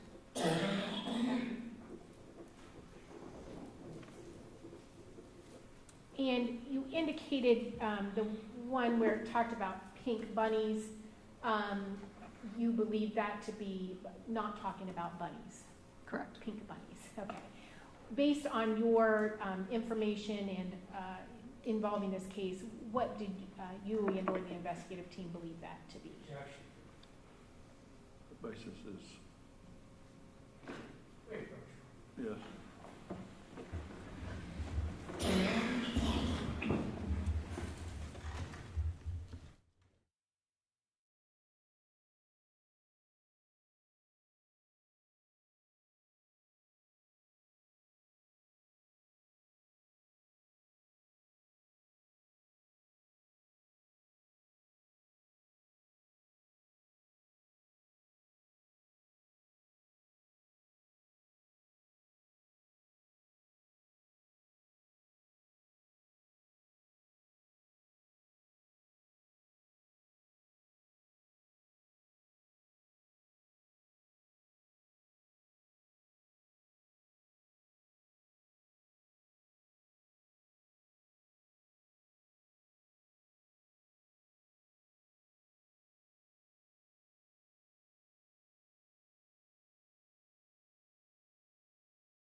Thank you, Your Honor. Ms. Eveslage, can you tell us what you based your opinion on in again, pulling that one for purposes of court and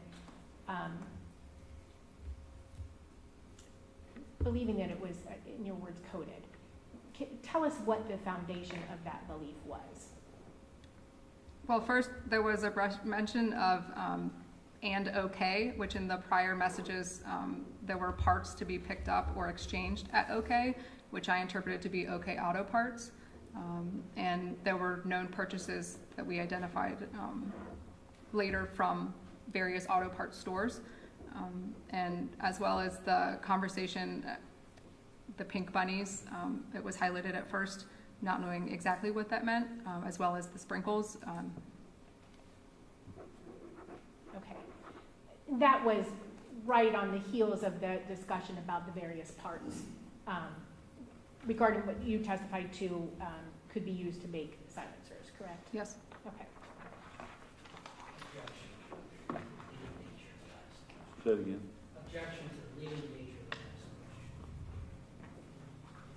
Well, it was a leading question, so I will sustain the objection. Order the jury to disregard the last response. Relative to the time that that conversation about the pink bunnies occurred, what time did that, or timeline did that occur relative to those discussion about the parts at OK Auto Parts? I believe that was in February of 2016. It's not on the same exact slide, but Okay. I'm not sure. Do you have?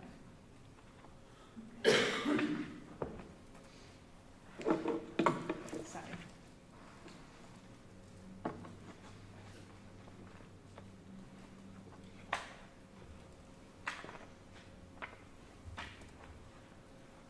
Okay, so if you can go to NN 26.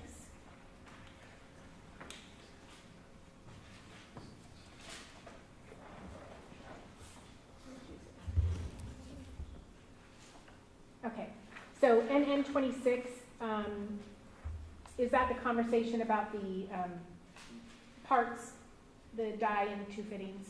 yes, Okay, and that occurred on which date? March 2nd, 2016. Okay, and what time did that occur, that conversation? Adjusted from the timestamp as it appears on the phone at approximately 10:30 in the morning. Okay, and then NN 27?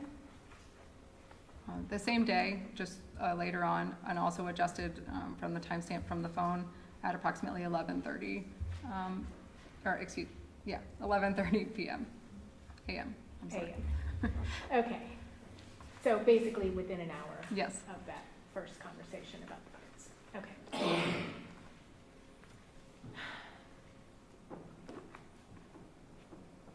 Did you also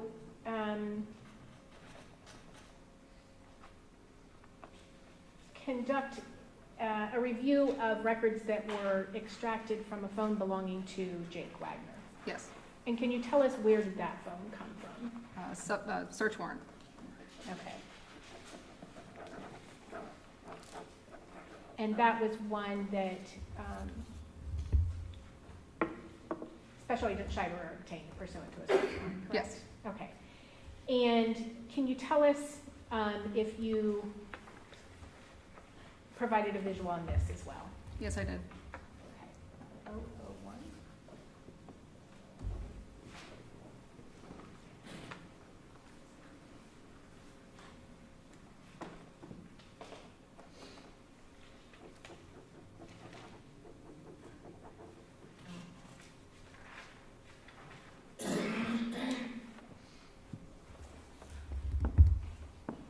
Okay, and if you can tell us what that is. This was a conversation found on Jake Wagner's iPhone from August 3rd, 2016. It's a conversation between Jake and George Wagner. I'm going to read it. George, when I found out who did it, you were going with me. Someone busted in Papaw's house and robbed him last night. Jake, robbed him of what? Was he there? George, yeah, he was there when they robbed him. Jake, what did they take? Jake, and was it at gunpoint or what? George, stuff. George, I'll ask Mom, but I think so. Jake, crackheads. He's lucky they didn't shoot him. George, yeah, but they better hope I don't find out who it is. It's going to be their worst nightmare when I find out who it was. Jake, no, it's not. We will let the cops handle it. They know what they're doing. You just need to calm down. Besides, I doubt we will ever find out who did it anyway. I'll talk to you about it when I get home. Also, don't forget to get my new title, Brake Fitting and Torches Filled, and see if retard is going to help you today. Bottom of the message, all you need to text me back is a okay with the smiley face. And then 002. This was an additional conversation from Jake Wagner's iPhone that took place on November 13th, 2016. Billy, between Billy and Jake Wagner. Billy, it's me and your mother's fault. I am really sorry for that. I know you don't believe me, but I tried not to argue in front of you and George. I really did it. The second message is really bad for a kid's self-esteem. Billy, Okay, love you. We all knew to try a little bit harder to get along and not argue about shit that in the end don't mean shit. Jake, okay, I will. Billy, it was harder on George than it was on you, but you were always a little tougher. But still, Mom and should have been better. Well, love you, night. Jake, love you too. Billy, you're a good man. I am real proud of you. Jake, thank you. Billy, that's my boy for sure. Jake, yep. And is that the extent of the content that you found of note in Jake's phone, that particular phone that was recovered pursuant to a search warrant? Yes. Okay. And specifically, did you find any content in either Angela or Jake's phone around the time of the homicides that were of note? Be more specific about around the time, like In the month of April? there was limited, well, Jake Wagner's phone didn't have much of anything at all in terms of content for around the time of the homicides. Angela's had some in April of 2016, but it was limited. It was what? It was limited. Okay. And was that the same or different than the patterns you had seen of their cell phone use as to the rest of the time? Well, do you want to state a basis for your objection? We don't have any evidence yet about what their pattern was. I agree there's no foundation. I'm not sure what that means, even the pattern. Okay. Did you look at the extraction for both those phones Yes. in their entirety? Yes. Okay. Specifically looking for pertinent information, Yes. correct? You indicated that there was very limited content on Jake's phone around the time of the homicides, my definition being April of 2016.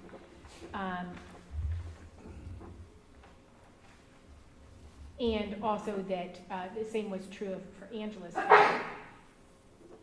Was that the month of April 2016 use the same as in other months that you observed? On Angela's phone, no. Jake Wagner's iPhone, there wasn't really much any content available. So it's two different time frames, so it's hard to compare. But for Angela's phone, certainly there was very limited content for the week leading up to the homicides. Okay.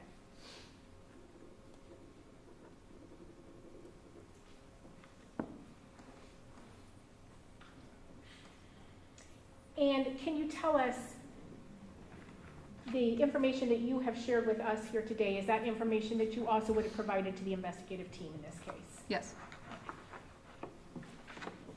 Any other questions of this witness at this time, Your Honor? Would be a good time for a lunch break.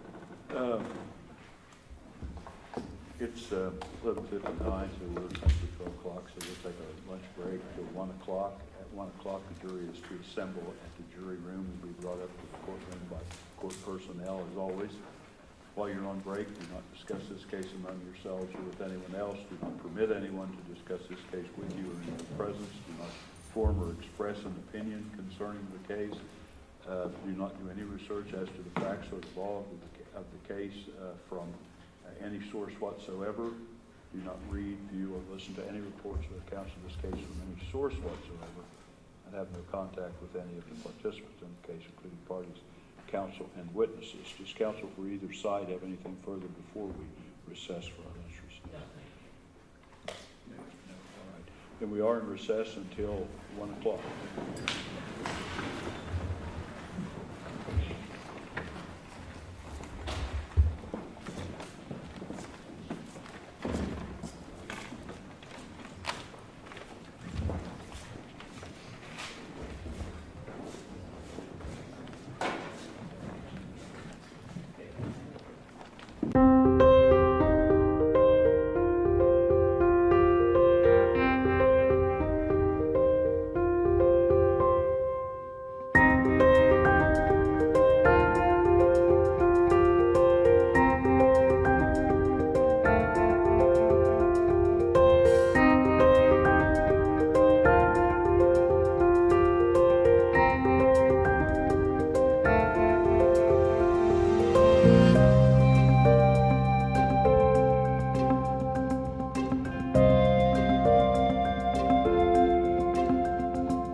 counsel for both sides ready to have the jury brought up?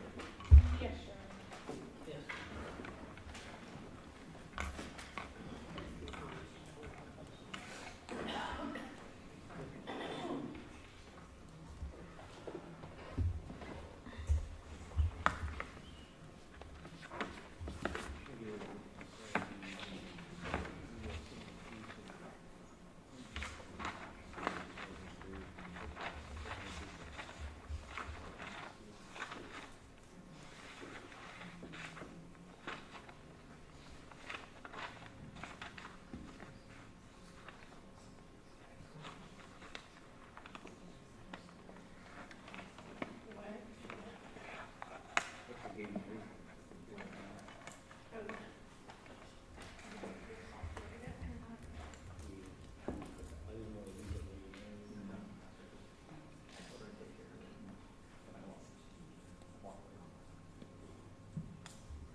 You may be seated.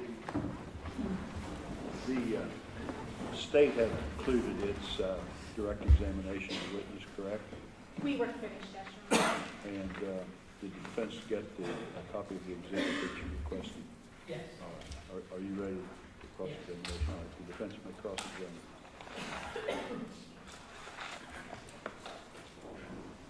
Thank you. Just a few questions. Good afternoon, how are you? Afternoon. Good to see you again, as always. Always have a lot of helpful information. Just a few questions, if I could. Now, you analyzed, if I understand, you analyzed Jake's phone, correct? For content. Yes, yes, I didn't perform the actual extraction of the phone, but I reviewed the content. You reviewed the content of Jake's phone. Yes, Did you review the content of Billy's phone yes, there were 2 phones obtained with the search warrant. for Billy? Yes. So that's 3 phones altogether. Those were all separate instances, but I have reviewed all of the phones that we obtained, yes. Okay, so you reviewed the phones, of the other phones that were found on Route 41 pursuant to that search warrant, Yes, the contents of those. yes, there were 2 phones that I recall off the top of my head. There may have been others in the trailer that I'm not thinking of in this exact moment, but Okay, and you were looking for text conversations among various people, correct? yes, among other things. Among other things. So, how many text conversations do you think you reviewed altogether? Specific conversations, I mean, hundreds. I can't, I don't have a number for you off the top of my head. An awful lot, would that be fair to say? Yes, All right, and you have selected a few of them which you consider to be relevant, is that Yes. right? Okay. Did you ever look at a phone that George used? yes. There was an old iPhone found in the trailers at that search warrant Okay. around the time of when he and Tabitha would have been together. All right, and did you review any other phones belonging to George? No? All right. If we could have 001 up. I think you'll get it on your screen there. You testified about this just a little while ago. I do have a question or two.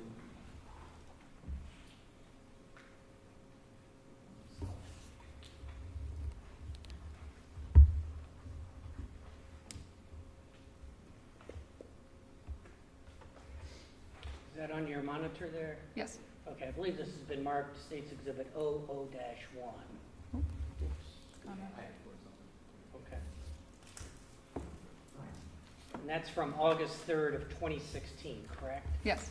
All right. And at the very top, it says Jake Wagner's iPhone 5, 2017. Is that when you did the extraction, or you reviewed the records, or? In May of 2017, that's when we got the search warrant that Agent Scheider testified earlier So about. you got the search warrant in May of 17, but this is a conversation that took place August 3rd of 2016, correct? Yes. So this is almost 4 months after the murders. Yes. Okay. And just looking at that first, I'll call them dialogue boxes. I don't know if that's appropriate or not. But these pictures, like you have a dialogue box and then you have George's picture, right? Mm-hmm. That was not from the phone, correct? Correct. That was a driver's license image. Right, that's something you added to this. Yes, just to signal which side of the conversation the message was coming from. Understood, but all these images are something you put into the document. Yes. All right. And so that first dialogue box from George, it says, when I found out who did it, you're going with me. Someone busted in Papaw's house and robbed him last night. Is that accurate? As it reads, yes. All right, that's what you read earlier. Yes. Okay. Who's Papaw? Angela Wagner's father, Ed Carter. All right, and so that's George's grandfather. Yes. All right. And did you know that George was very close to his grandfather, Carter? Not specifically, but That to wasn't grandfather. Part of your, Yeah. That wasn't part of your investigation. But Papaw, that's his grandfather, Carter. Yes, that's what they refer to him as. All right. And so this conversation here, I won't read it all, but it's concerning how Jake and George found out that their grandfather had been robbed, possibly at gunpoint. Is that right? So it appears. All right. And that's several months after the murders, right? Yes, August 3rd, 2016. August 3rd is the conversation. We could go to 002.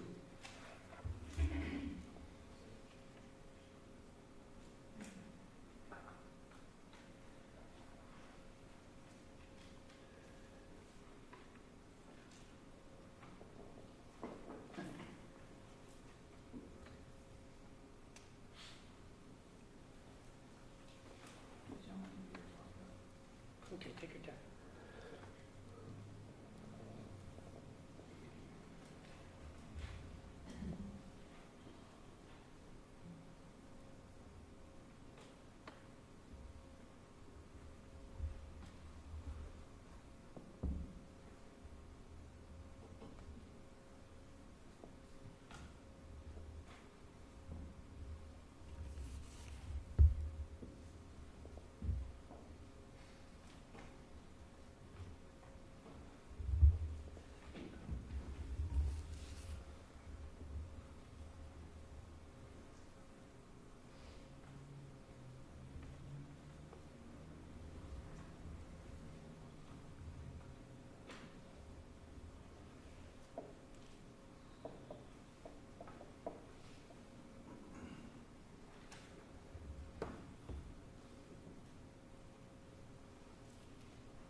All right, showing you what was previously marked as State's Exhibit 00-2.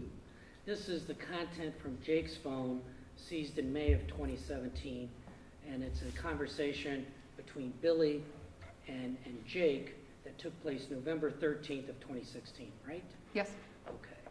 And so once again, that's many months, that's more than 6 months after the murders, almost 7 months after the murders. Yes. Correct? Okay. All right. And it starts off, you start off here with Billy talking to Jake, saying, "It's me and your mother's fault. I'm really sorry for that. I know you don't believe me, but I tried not to argue in front of you and George. I really did." That's what it says. That's what Billy starts off the conversation with. Yes. All right. Are you telling the jury this has anything to do with the murders? I mean, there's not a direct statement that, indicates any guilt or innocence or anything like that, but there's a statement about a family dynamic. Okay, but my question is, are you telling the jury this is about the murders? It's relevant to their family dynamic as Are it you existed. telling them it's about the murders? Yes. You're interpreting this conversation from November 13th of 2016 to be about the murders and nothing else? As it pertains to their family dynamic, yes. Well, the question is, does it have anything to do with the murders themselves? Objection, Your Honor. That's been asked and answered multiple times. I'm not asking about family dynamics, I'm asking about the murders. Well, I think she answered the question, yes, so. All right, so just to be clear, I don't want to confuse anybody. I don't want to hit you over the head with this. I just want to be clear. You're saying this conversation on November 13th is about the murders.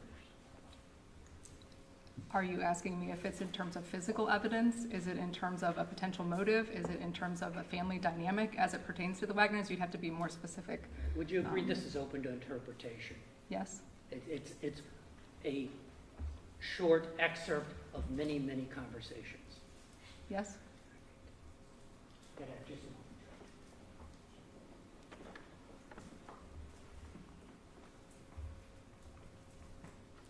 Thank you, Your Honor. I have no further questions. Any redirect? Not so fast, Ms. Eveslage.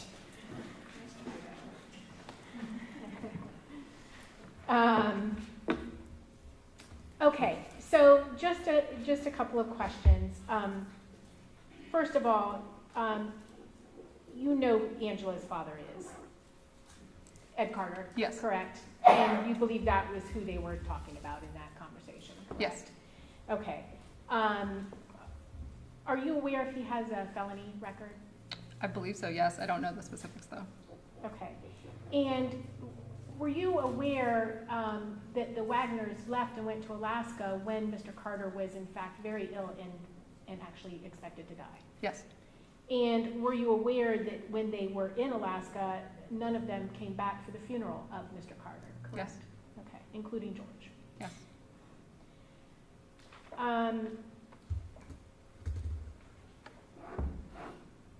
Again, I believe you already testified that there was limited content on these phones and especially anything pertinent to the homicides, correct? Yes. And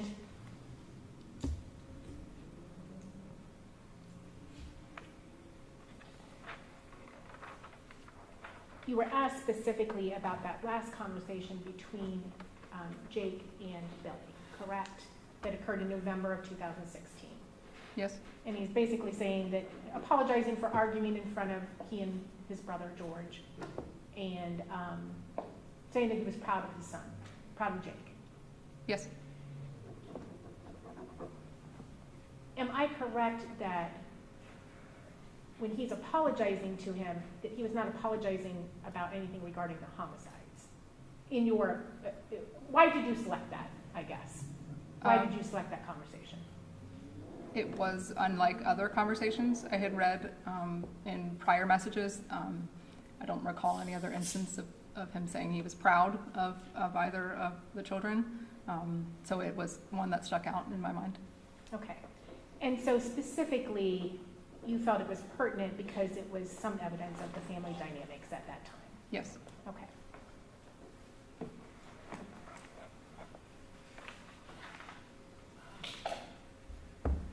You were asked if you looked at a phone that belonged to George, and I believe you indicated there was a very old phone that was found, correct? Yes, it was from around the time when he and Tabitha were still married. Okay, so 2013, 2014? Yeah, around that time. Okay. Not pertinent in the timeline regarding this offense, correct? Correct.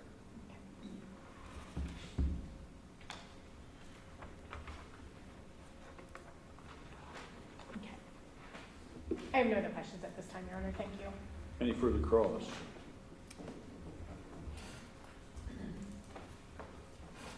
You picked out the November 13th conversation because it was the only time you saw Billy praising either son, correct? I can't say specifically that it was the only time, but it certainly stuck out to me in terms of comparing to prior conversations that I All read. right. You reviewed all these conversations. Billy and Angela argued like cats and dogs, didn't they? There were certainly arguments, yes.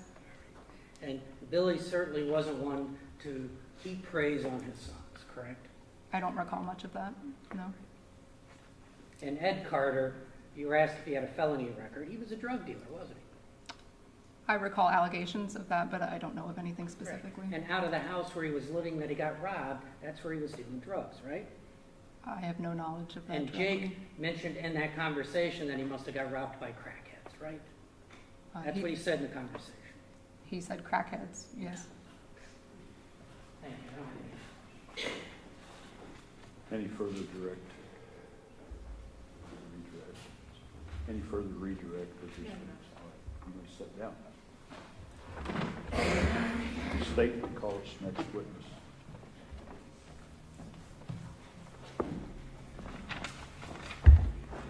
I'm sorry, Your Honor. The state may call its next witness. Yes, Your Honor, the state would recall Special Agent Scheiderer to the stand.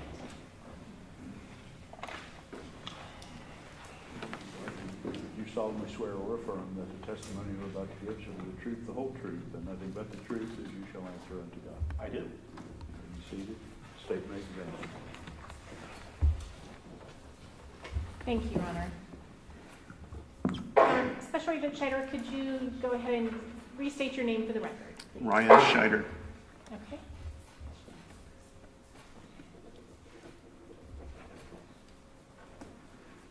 Special Agent Scheiderer, just to follow up on that question, are you aware of a felony record of Mr. Carter? Yes. And are you aware of whether or not he's been to prison before? Yes.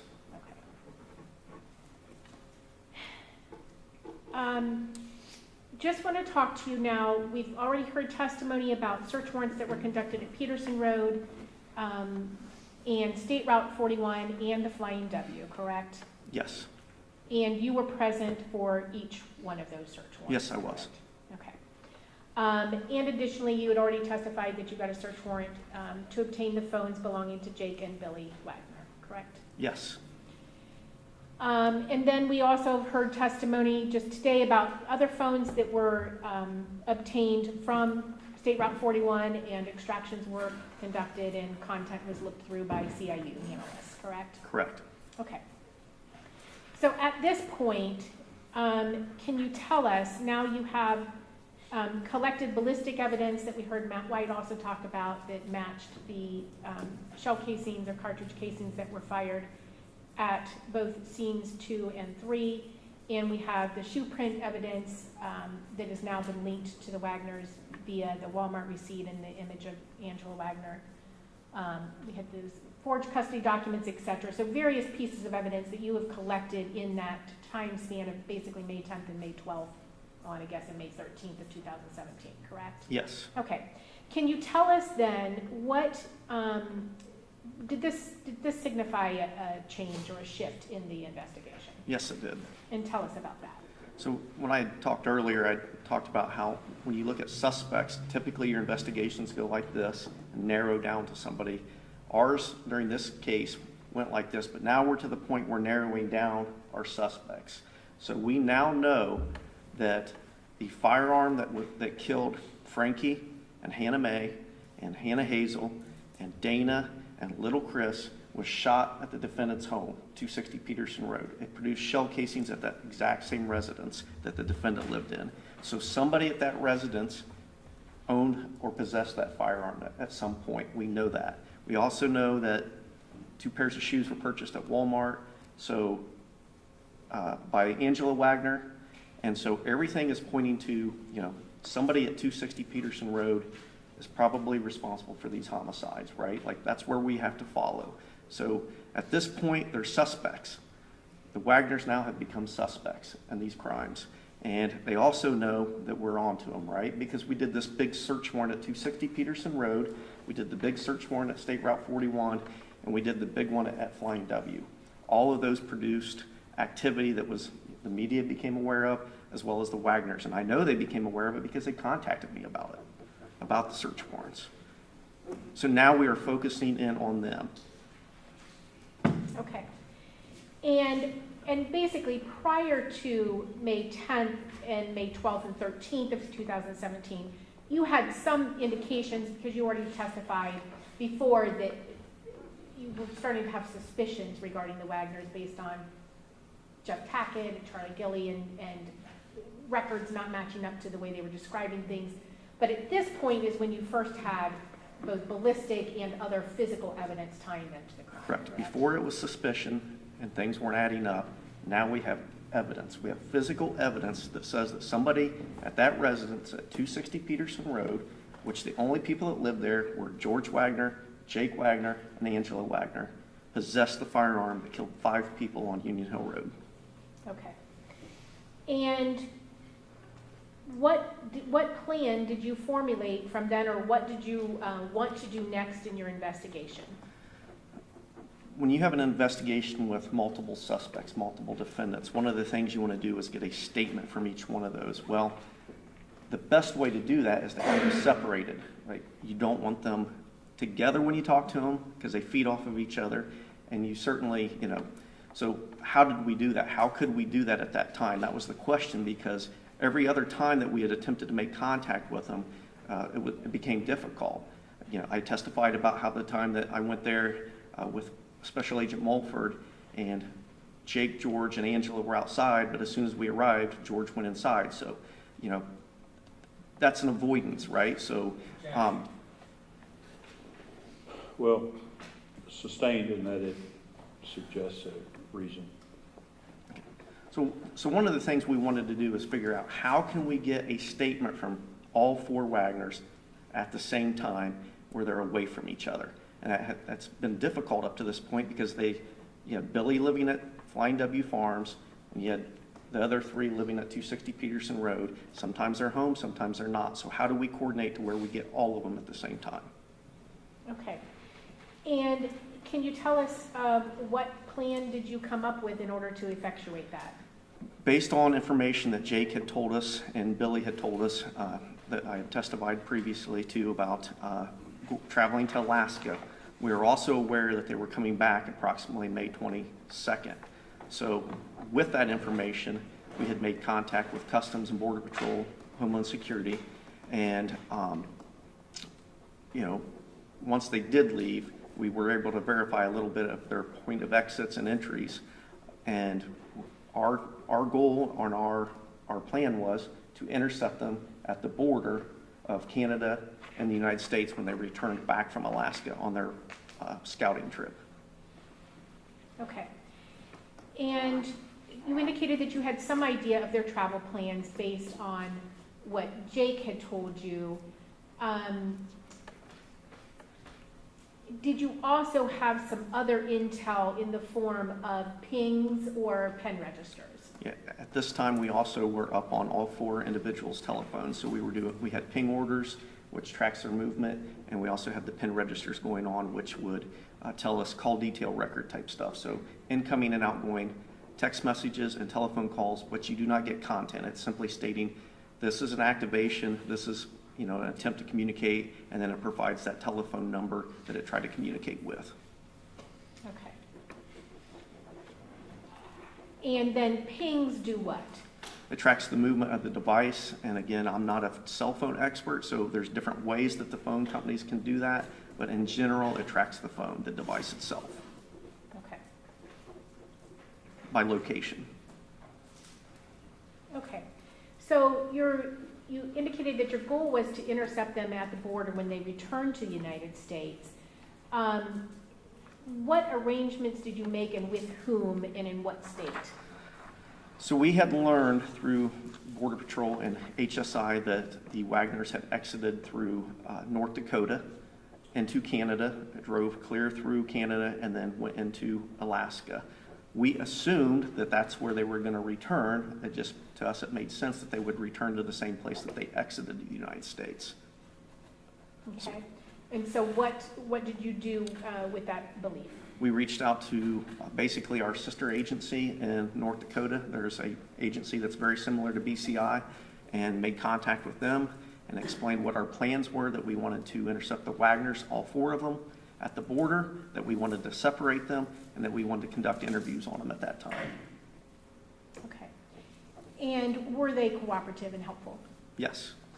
And can you tell us, did you also have to make arrangements and discuss legal process that would be required?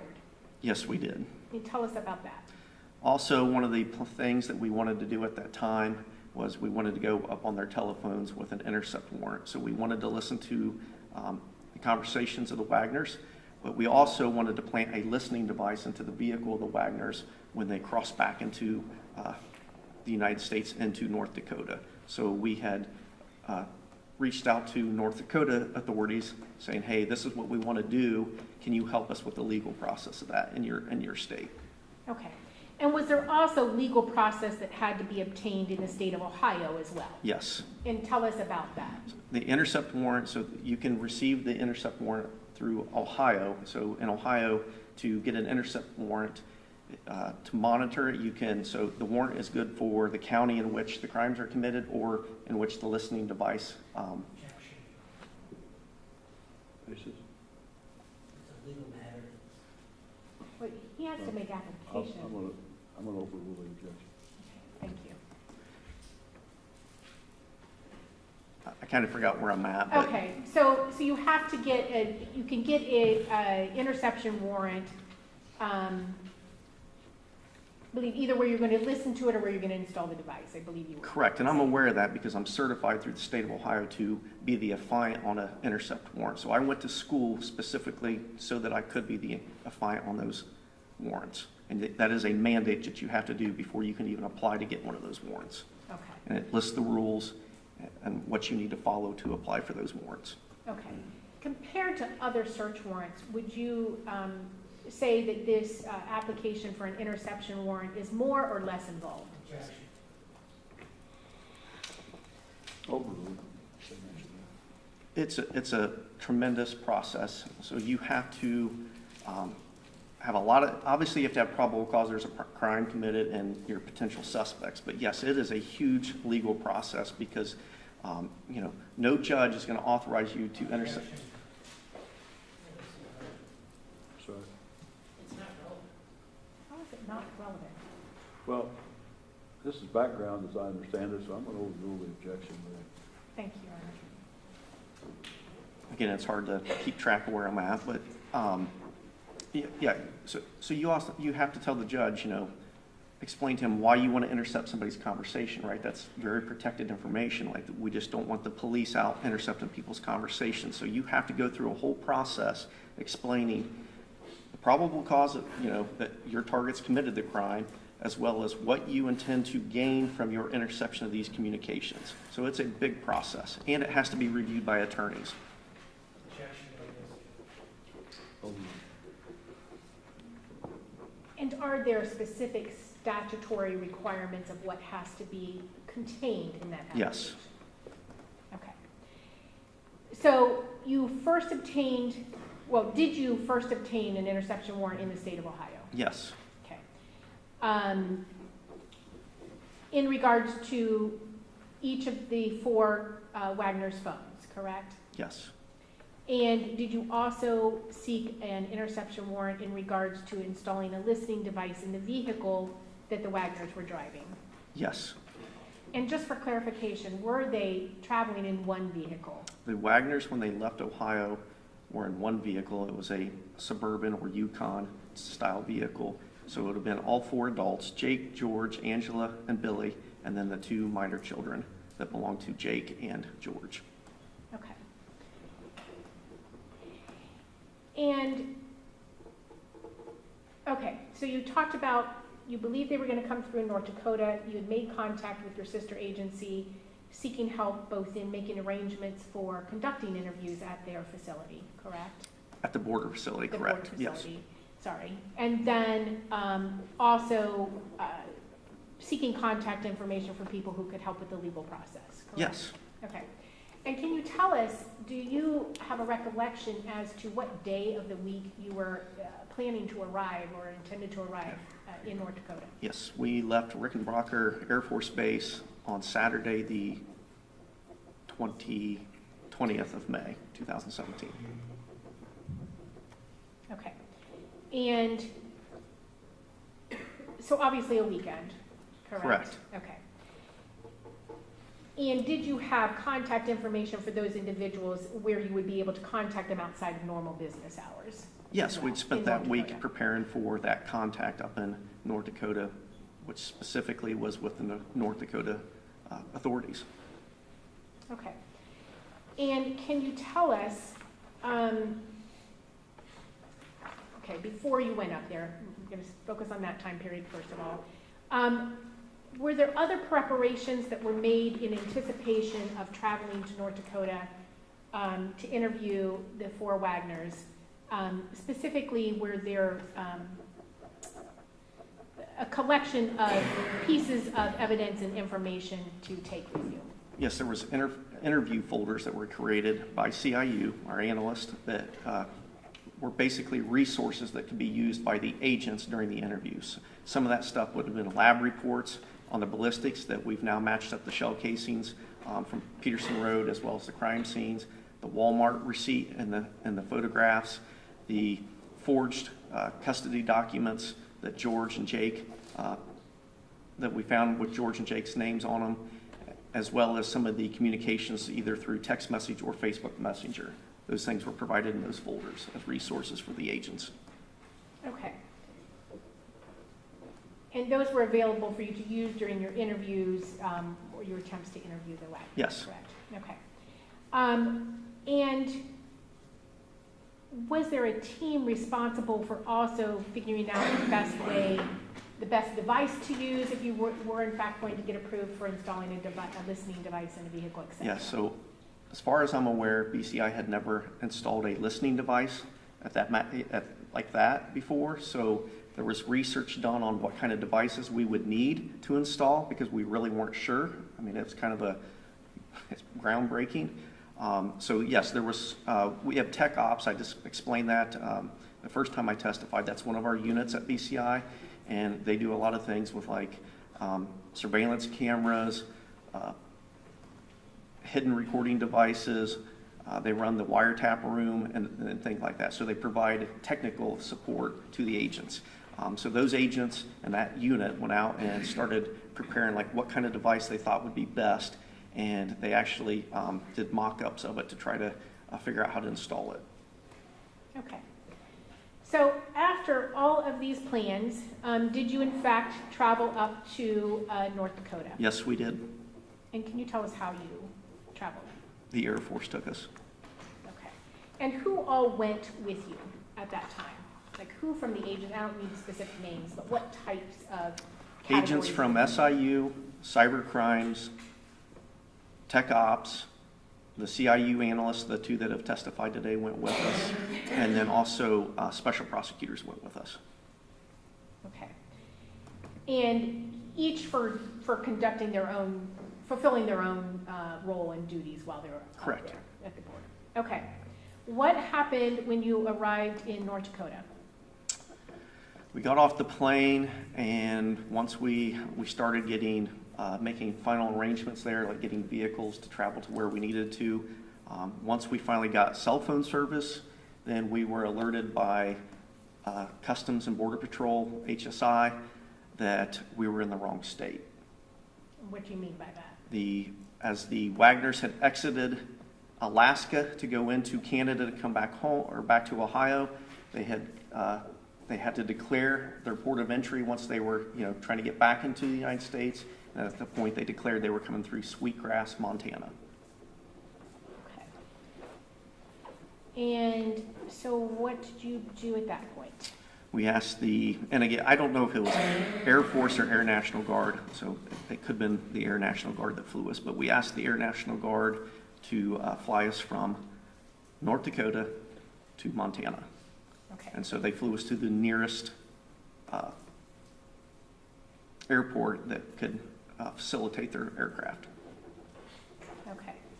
And so did they in fact take you to Montana? Yes, they did. Okay. Assume now your timeline is shortened a little bit and you are now in a state that you did not make preparations with, correct? Correct. And it's also on a weekend. Correct. Okay. So tell me what you did. We scrambled. So kind of panicked a little bit, and what we did was we made contact with a local deputy sheriff who put us in contact with DCI, which is the Division of Criminal Investigation for Montana, so almost like BCI, but they call it DCI. And we kind of had a brief meeting with them, like this is what our plans are. Of course, that overwhelmed them. They were expecting to have a day off.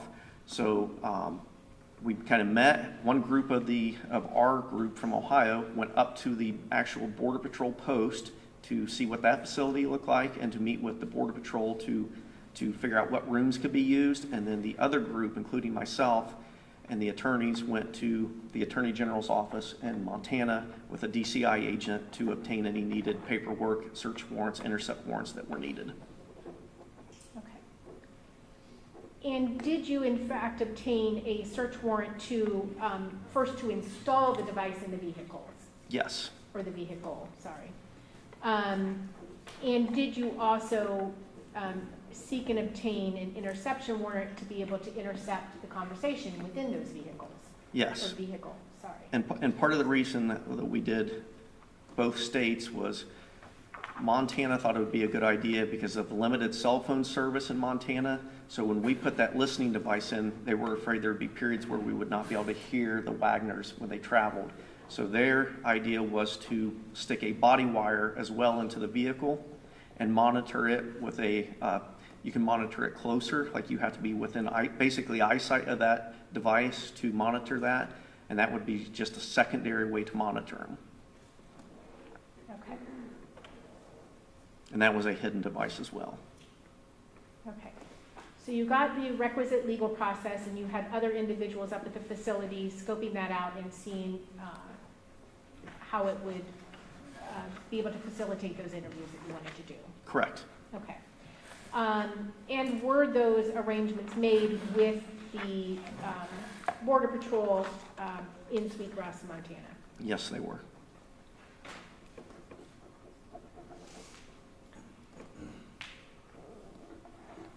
And were you, tell us then, after all those arrangements were made, did you in fact travel to the port of entry in Sweetgrass, Montana, and await the arrival of the Wagners? Yeah, so we spent most of the night obtaining those warrants because we had to write them. They had not been written yet. We weren't prepared for Montana paperwork. We were prepared for North Dakota. So sometime around 5 a.m. Sunday morning, Montana time, we were alerted that the Wagners were making better time than expected and that they would be arriving at Sweetgrass sooner than we thought. So we had to rush up to the border early that morning and await their arrival. Okay. And can you tell us, were there various agents that were assigned to each of the Wagners to attempt interviews? Yes. And do you recall what those teams were? Myself and Agent Mulford were assigned to Jake. Special Agent Jenkins and Special Agent Gore were assigned to Billy Wagner. Special Agents Comisford and Ward were assigned to Angela. And Special Agent Hageman and Major Lewis were assigned to George. Okay. And again, at this time, I believe you indicated that you were going to interview them as suspects instead of your prior contacts with them. Correct. The gig was up. They knew we were looking at them. Okay. And can you tell us what was the physical plan as far as how to get them into each room and make these attempts at interviews? With the assistance of Border Patrol, so they would separate them. They would take them into a secondary screening area and separate them into, they didn't have interview rooms. It's kind of shocking that Border Patrol, but they didn't. But they also shared that facility with Canada, so it was kind of a cramped facility, but they did have 4 rooms that they makeshift into interview rooms for us. And each person was taken separately into those rooms. Okay. And was there any ability, or was there a preset, I know sometimes interview rooms at police stations, there's video recording equipment set up and everything like that. Was there any such things No, there at no. that? Okay.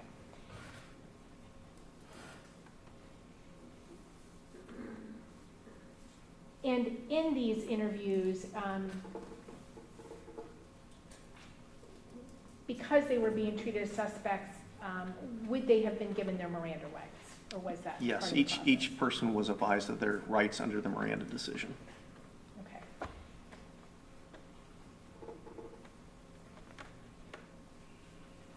Okay.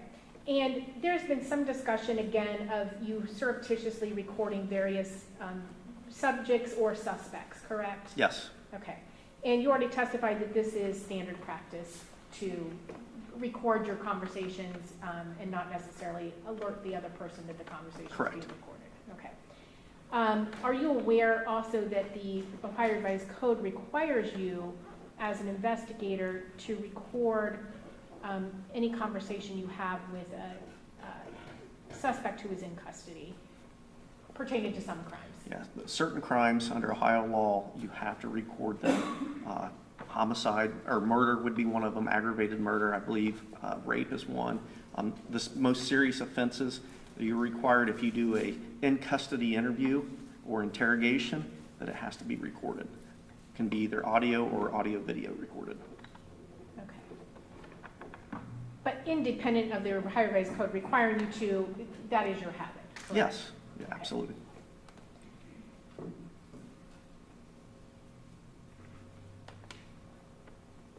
And can you tell us did the Wagners arrive at that port of entry in Sweetgrass? Yeah, they arrived in a white SUV, the Suburban or Yukon, whatever vehicle it was, and all 6 of them arrived together in one vehicle. Okay. And were they each placed in a separate room and interview attempts made with each of them? Yes, Okay. Without going into any of the detail of those attempts or interviews, were the Wagners ultimately released after their interviews? yes, Or attempts? Okay. And can you tell us, do you know the order that those individuals were released? yes I do. Can you tell us what that order was? Billy was released first, followed by Angela, followed by George and his son, followed by Jake and his daughter. Okay. And can you tell us, was there some time or space in between those releases? Sure, yes. Okay. Also, as an aside, you already testified that there was the 4 adult Wagners, Jake, George, Billy, and Angela in that vehicle, and also the 2 minor children belonging to Jake and George. Can you tell us what happened to them during the time that the Wagners were being interviewed? Yes, Border Patrol made arrangements to take them into a room where they basically babysat them with, provided them with toys and snacks and while the interviews were taking place. Okay. Did you also seize some items at the border? Border Patrol did, yes. Okay. So tell us about that. During the install of the devices, the vehicle was separated obviously from the Wagner, so that's when we started installing, not myself, but other agents started installing the hidden devices. And at the time, Border Patrol seized a laptop and iPad out of the vehicle. Okay. And they took custody of those items, Yes, they correct? did. Okay. And did you later get a search warrant to recover those from HSI, and then an additional search warrant to search? Yes, and just to be clear, HSI and Border Patrol are all under one umbrella. So basically, HSI, Homeland Security Investigations, is just the investigative side of Customs and Border Patrol. Okay. So it's one agency, just different areas of what they cover. Okay. And to your knowledge, were the listening devices also placed within the vehicle at that time? Yes, they were.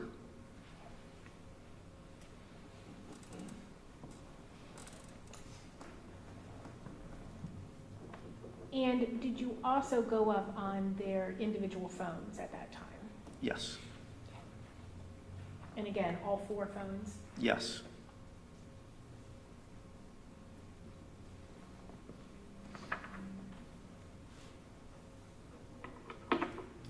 Okay, I'd like to switch your attention to another matter.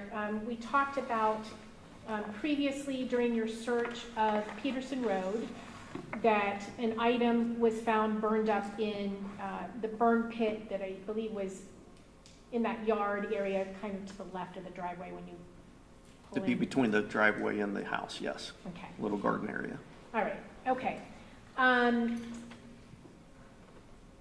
And can you tell us, there also was a receipt, now I'll show you each of these items, but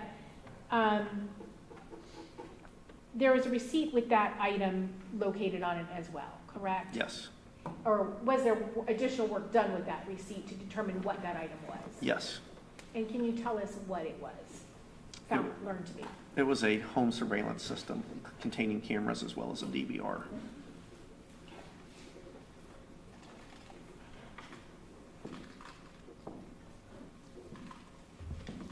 And as part of your investigation in this case, did you guys purchase that item to use for comparison purposes? Yes, we did. From the receipt, yes. Okay.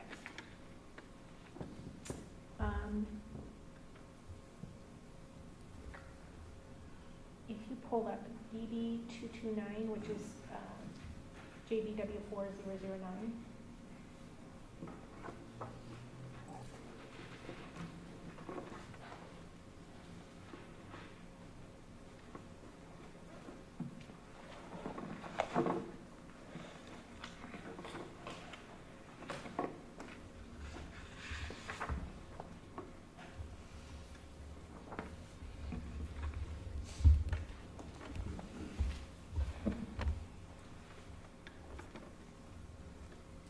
Okay, and can you tell us what we are looking at there, please? This would be, this would be the fire ring or fire pit that was located at 260 Peterson Road in that garden area. Okay, and then BB230, which is the next one. Oh, no, it's not, it's 4012.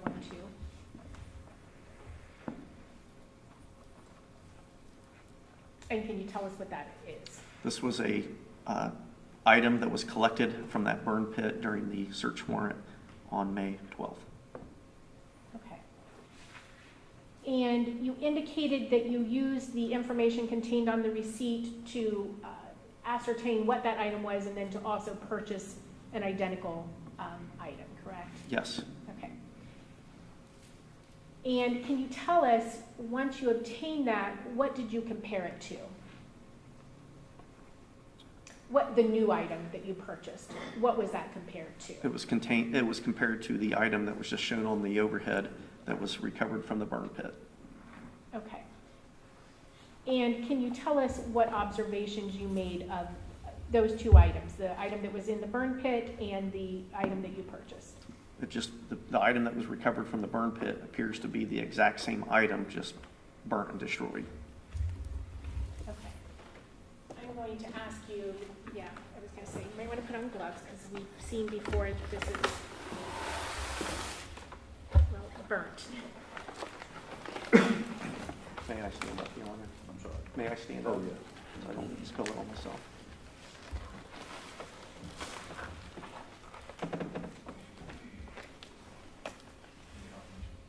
If you wanted to use this one, that would be helpful. Doesn't need to identify that. Okay, so first asking you to take out the item which is in State's Exhibit BB 332.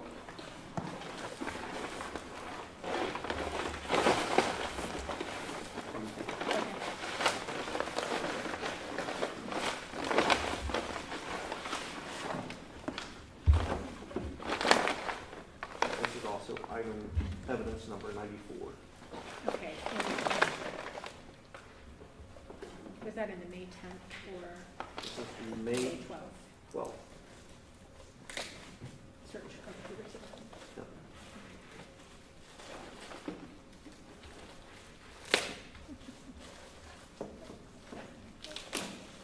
I'm going to, we're obviously currently removing what has been marked as State's Exhibit PP1.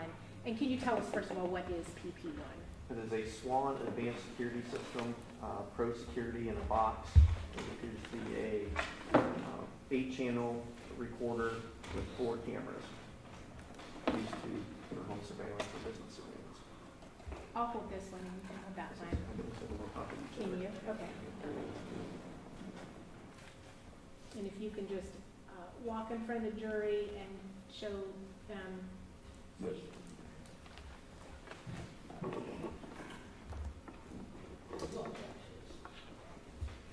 Basis?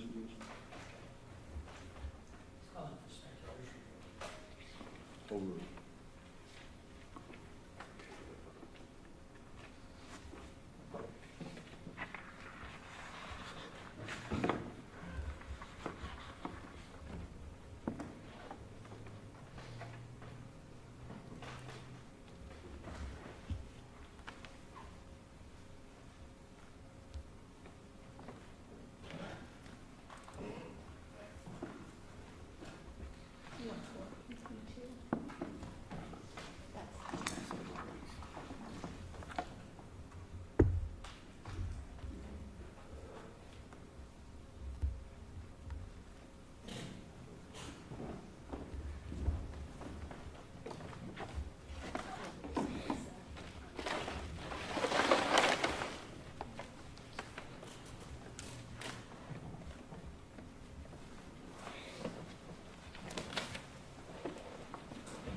Okay, and just showing you now on your screen what's been marked as State's Exhibit PP2.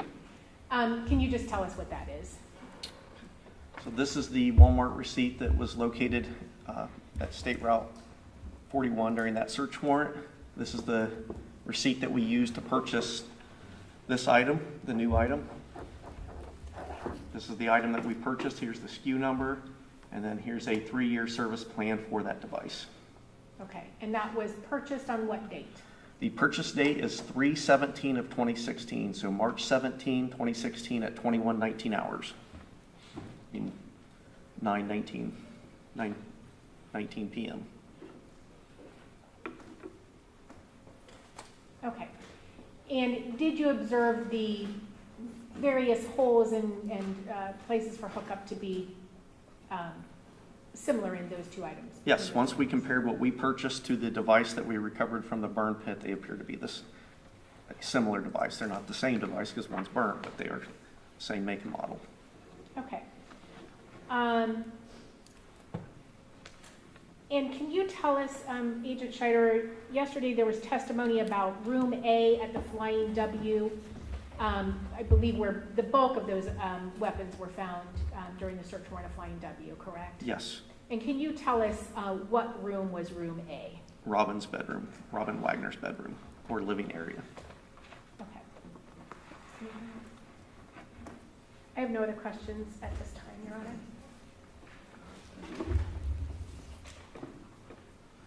The defense may cross-examine. We have just a moment.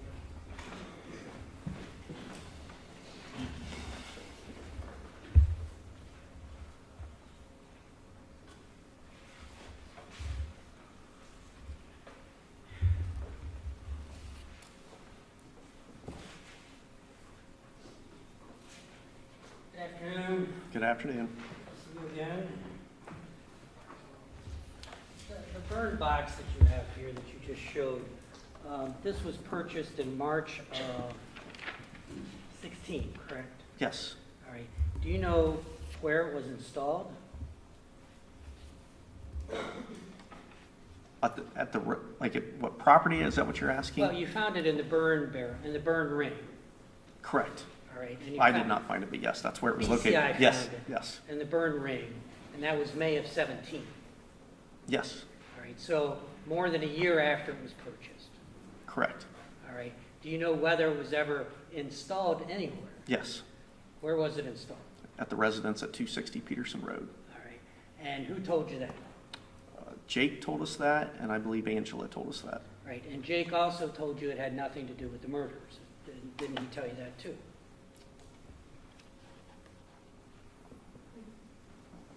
As in used with the murder, I guess, Well, you asked him about that during his proffer, correct? You were present for that. You were present for his proffer and asked him about the items found in the burn ring, this item in particular.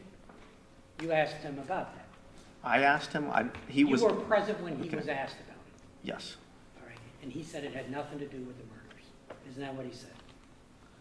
That the device itself had nothing to do with the murders. That burning that device had nothing to do with the murders. That was one of his comments, yes. All right.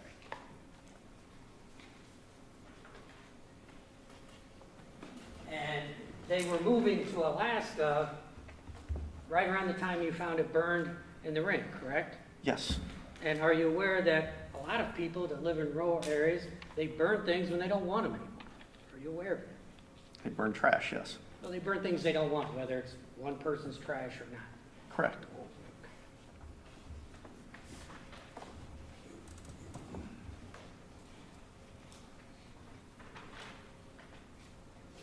Now, you certainly were made aware, if you didn't, let me ask it this way. Before you went out west to Montana Okay.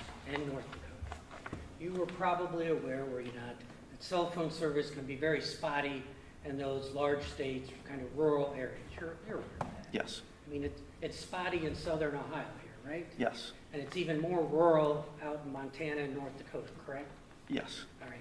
And likewise, Canada that attaches or is right there at the border has similar problems. You're aware of I have no idea about Canada. that. You have no idea No. about whether the cell service is good or not. Say between Sweetgrass, Montana and Alaska, you have no idea if the cell service up there is good or not. I mean, it's a vast country, so I can't testify to that. Okay.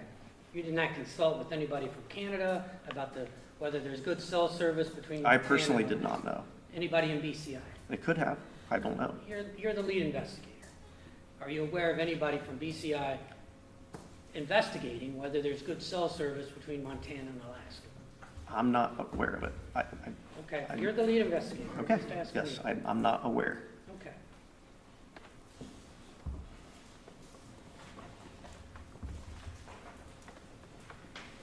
Now, you talked about devices being installed on the vehicle at the border, correct? Yes.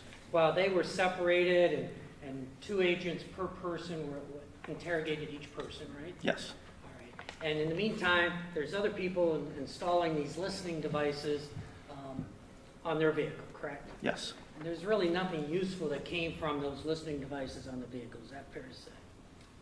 They did not work as well as we hoped, correct. Right. There was nothing useful gained out of that, correct? The quality of the audio was less than desirable. There was nothing useful gained. Correct.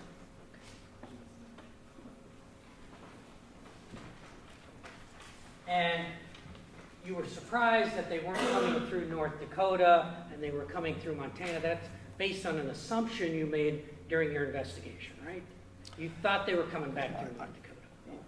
Yes, based on what Border Patrol had told us, and there may have been some other information, but yes. All right, but they didn't come back through North Dakota. They came back through Montana. Yes. Were you prepared to videotape them in North Dakota? So, yes, we had made arrangements with the authorities in North Dakota to have recording devices set up for those interview rooms. Including video? That was my understanding, yes. Okay, but Montana did not have video? We had attempted, in fact, I had attempted to record mine with a body-worn camera. I've never used a body-worn camera ever in my life. Those did not exist when I was a patrol officer. So when we thought we turned it on, we actually turned it completely off. All right, so in 2017, when this interview took place, you had no access to any video recording device? Other than that body-worn camera that we were, and again, I don't know if it was a deputy provided it to us or if it was Border Patrol, but I did not know how to use it correctly. We attempted, but we did have an audio recording. Right, there is an audio. Yes. Okay. But did you try to use a cell phone with a camera on it? Nope.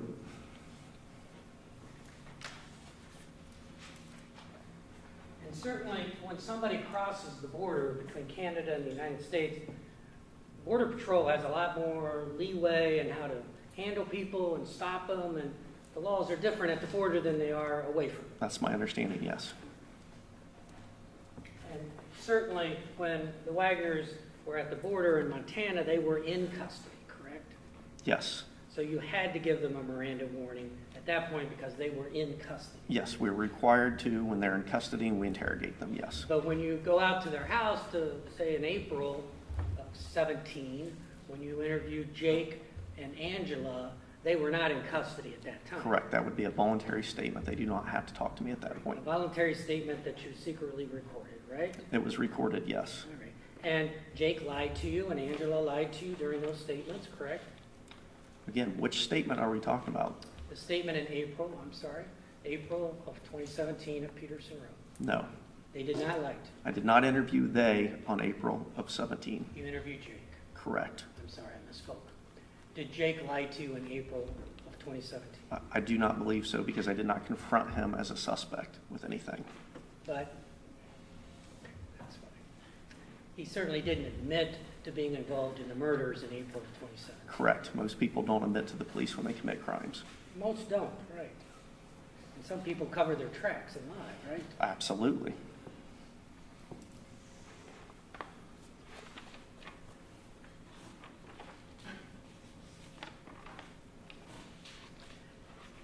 Now, the interviews at Montana, I'm sorry, which one were you involved in? Jake. You were involved with Jake. Jake certainly lied to you during that statement in Montana, did he not? Yes, yeah, absolutely. Right. And you've listened to Angela's statement that she gave, correct? Yes. All right, she lied during her statement to the authorities. Parts of it, yes. All right. Billy was, well, why don't you describe Billy's interview with the authorities? Your Honor, I would object and ask to approach on this particular one. I'm sorry, say it again? I would object and ask to approach on this particular one. He was asking about Billy's interview. Approach.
Overrule the objection, and let this question be asked.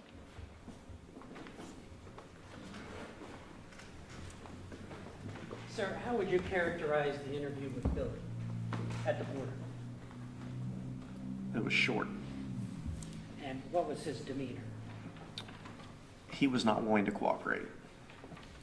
From my understanding, I was not present. You've listened to it, correct? Yes.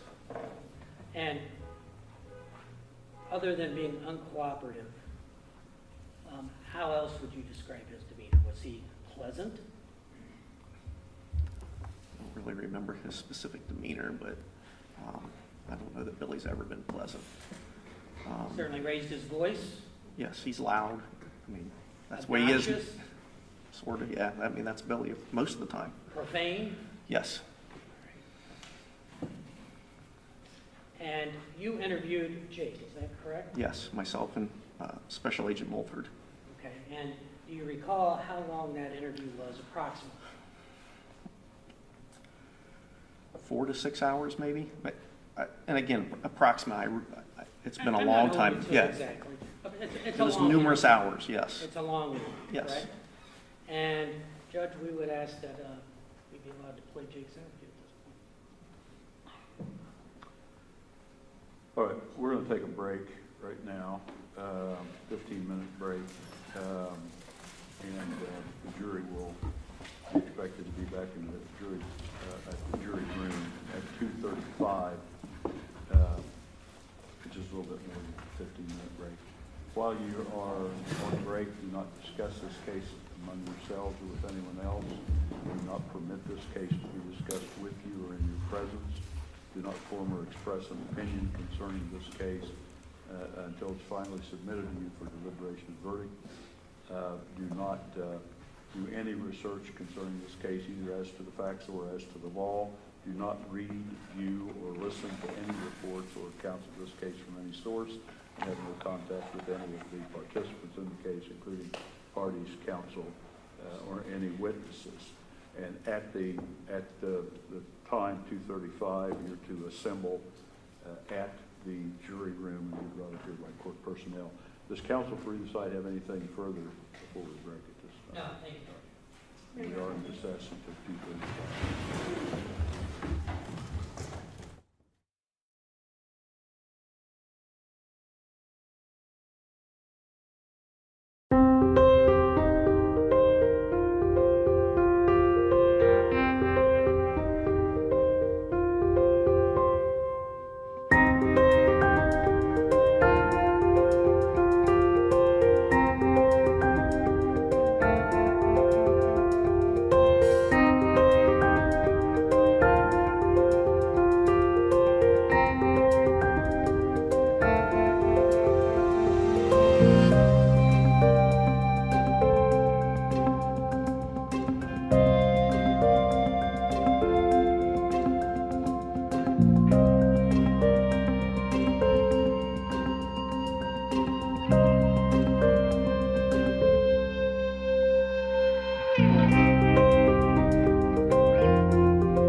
about a evidentiary question about cross-examining Officer Scheider concerning a audio recording of an interview of Jacob Wagner and Jacob Wagner at the Montana border. So council was going to do some research on that issue. I don't know where we are with it. Yeah, Your Honor. I mean, just the plain reading of Evidence Rule 801 says that the co-conspirator statement is attributed to the defendant. The defendant can't play his own statement, nor can he play any statement of his co-conspirator. It has to be offered against a party and be a statement of a co-conspirator. So the state can offer in a co-conspirator statement, but he doesn't get to offer in the statement of a co-conspirator because that statement's attributed to him as the defendant. Because what? Because that's attributed to him as the defendant. That's the whole nature of the co-conspiracy. So they all denied it, right? They all denied it, including George. We would say they were all lying, but that was part of the conspiracy. So he does not get to put it in. Now, if and when Jake testifies, he certainly can use this to cross-examine him as a prior inconsistent statement at that point. We having Jake talk to, or admit that he was not truthful to the police up until this point, as was agreed to by the parties.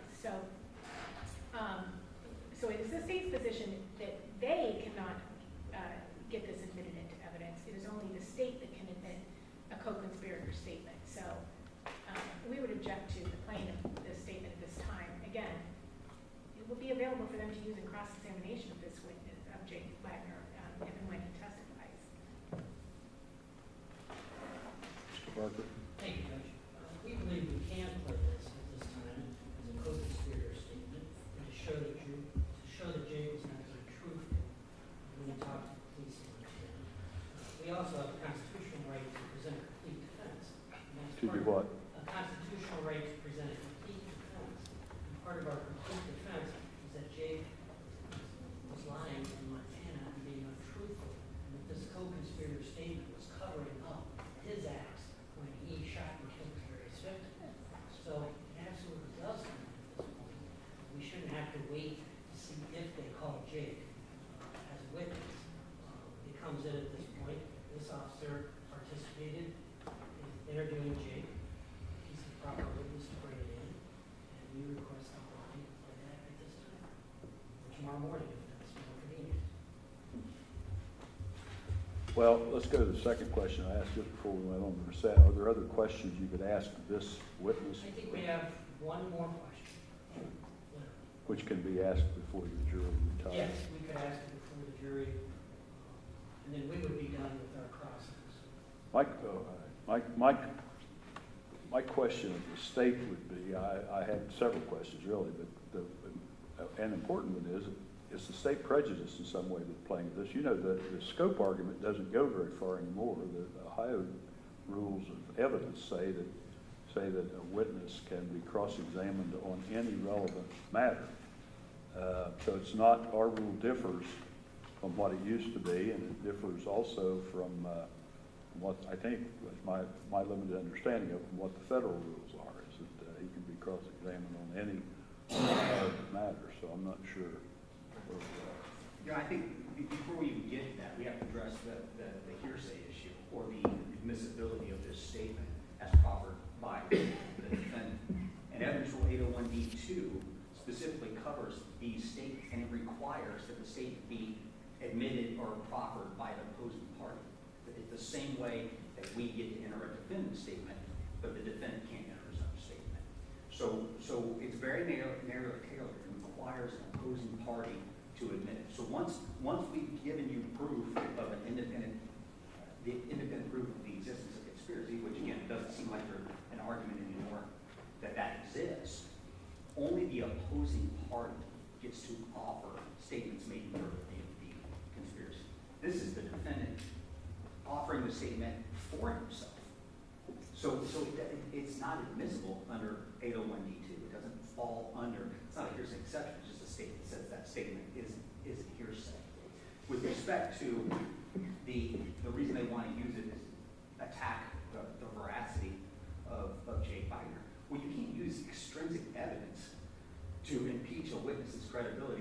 witness has testified.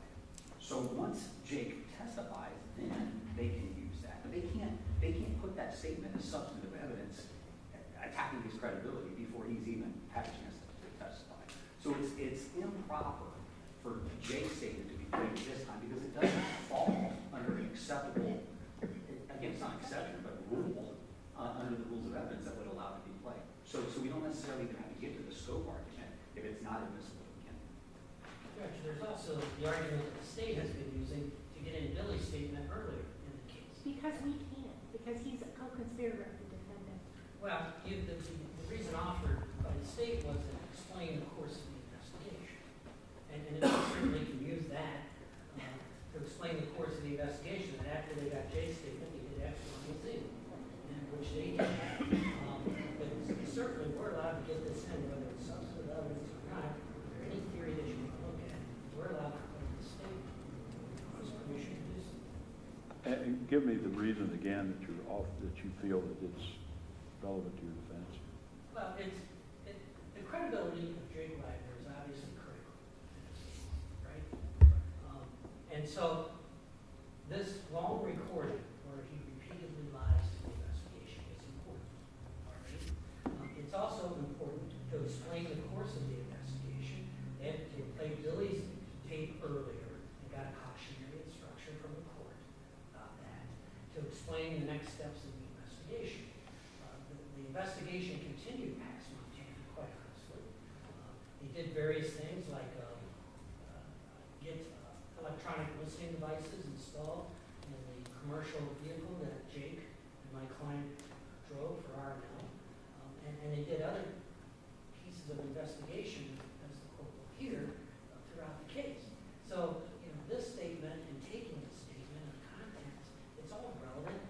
The state has said, well, you can bring it up during your case if you want to. That's what they said at sidebar. They were upset that we were presenting it now versus later. Well, that's not very confusing, Judge. This is the proper witness. This is the proper time.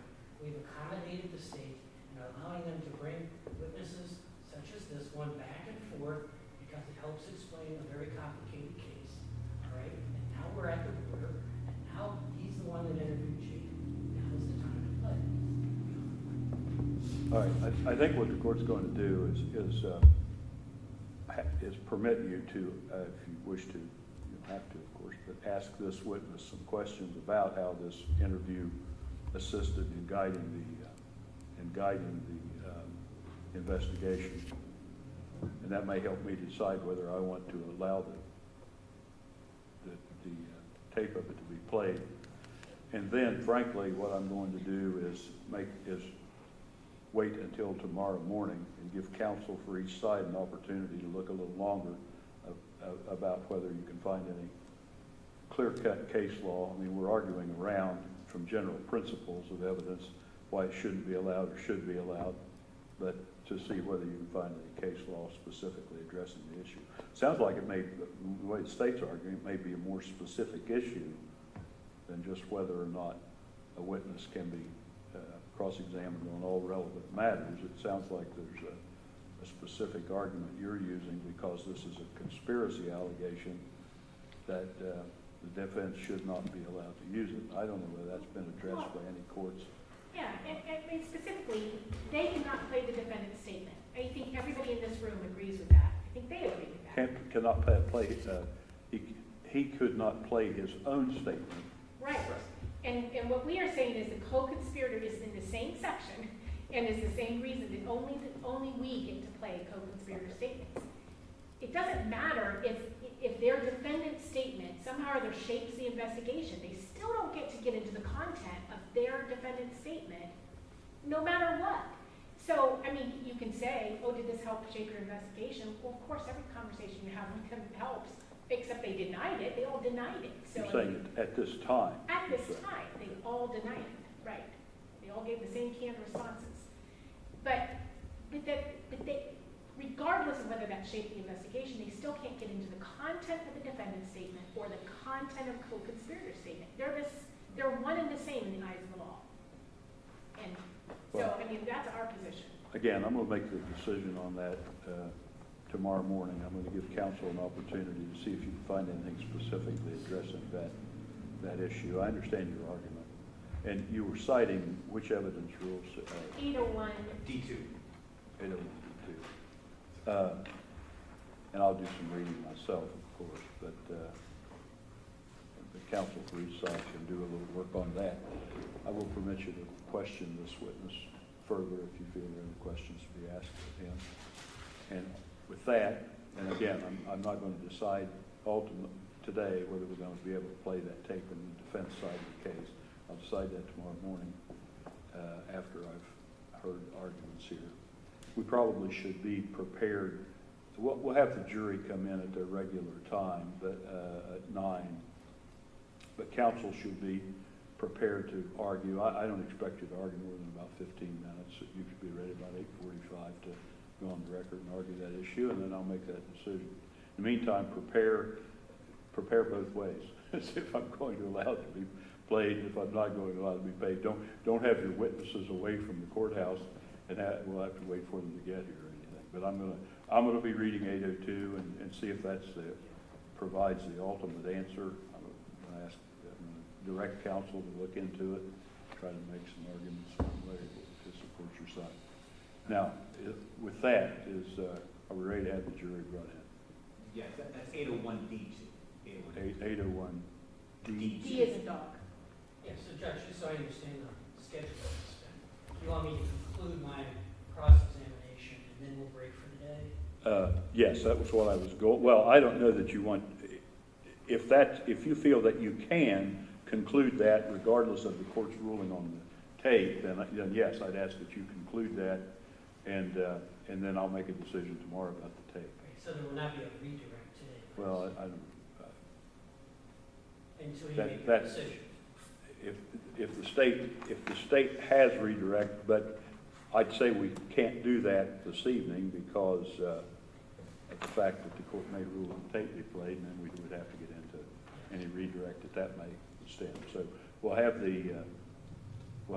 your cross, and then we'll recess for the day. It's getting pretty close to time we can do that. All right, thank you. All right, you're welcome. We're ready for the jury then? I think we are. Yes.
Seated.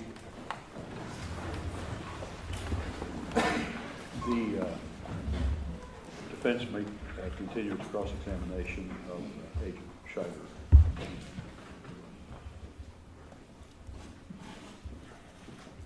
Just a few questions, sir. When you went to Montana, this was May 2017, correct? Yes, May 2017.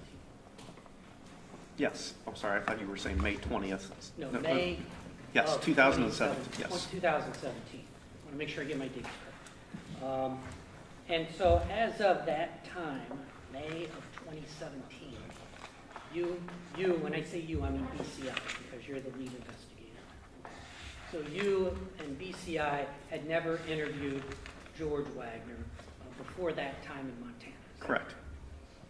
You had interviewed Billy, correct? Yes, And you had interviewed Jake, correct? yes, You had interviewed Angela, yes, but you had never interviewed George. correct. Now, once you interviewed Jake in Montana, I think you testified on direct that you let all the Wagners get in their car and go. Correct. And you had planted listening devices in that vehicle, correct? Yes, All right. And so your investigation went further after Montana, correct? yes. All right. Can you just explain in summary form the various steps you took from May of 2017 until their indictment of November 2018? That's more than a year.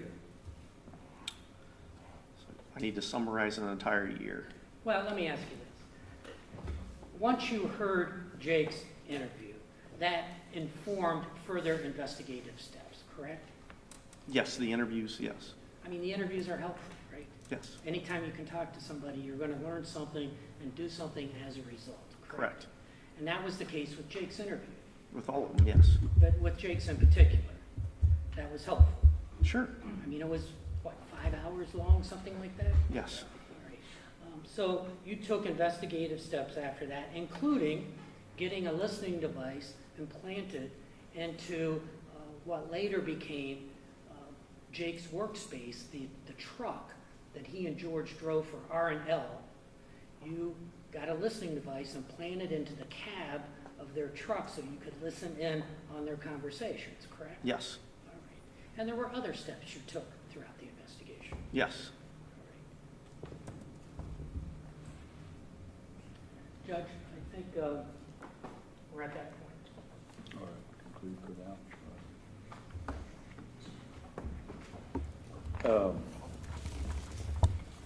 Ladies and gentlemen, the court, we're going to have an early day close today. Close our hearing today early. The court has some things to do that do not involve the jury. You will be coming in tomorrow morning at 9, the normal time. So the same instructions go forth to you that you've had every day while you're between now and 9 tomorrow morning. You're not to discuss this case among yourselves or with anyone else. Not to permit the case to be discussed with you or in your presence. Not to form or express an opinion concerning this case until it's finally submitted to you for deliberation and verdict. Not to do any research at all concerning the case as to the facts or as to the law from any source at all. Do not read, view, or listen to any reports or accounts of the case from any source at all, including, of course, newspapers, radio, or television, or any of the internet or computer sources, and have no contact with parties, counsel, or witnesses, or anyone participating in the case. Those are the instructions that I'm sure you're by now getting very, very familiar with. And it's very important that you follow those instructions. Now, is there anything further from counsel for either side before we adjourn until tomorrow morning at 9 o'clock? No, No, Your Honor, thank you. Then we are adjourned until 9 o'clock tomorrow morning. Please leave your notepads on your chairs where you badges.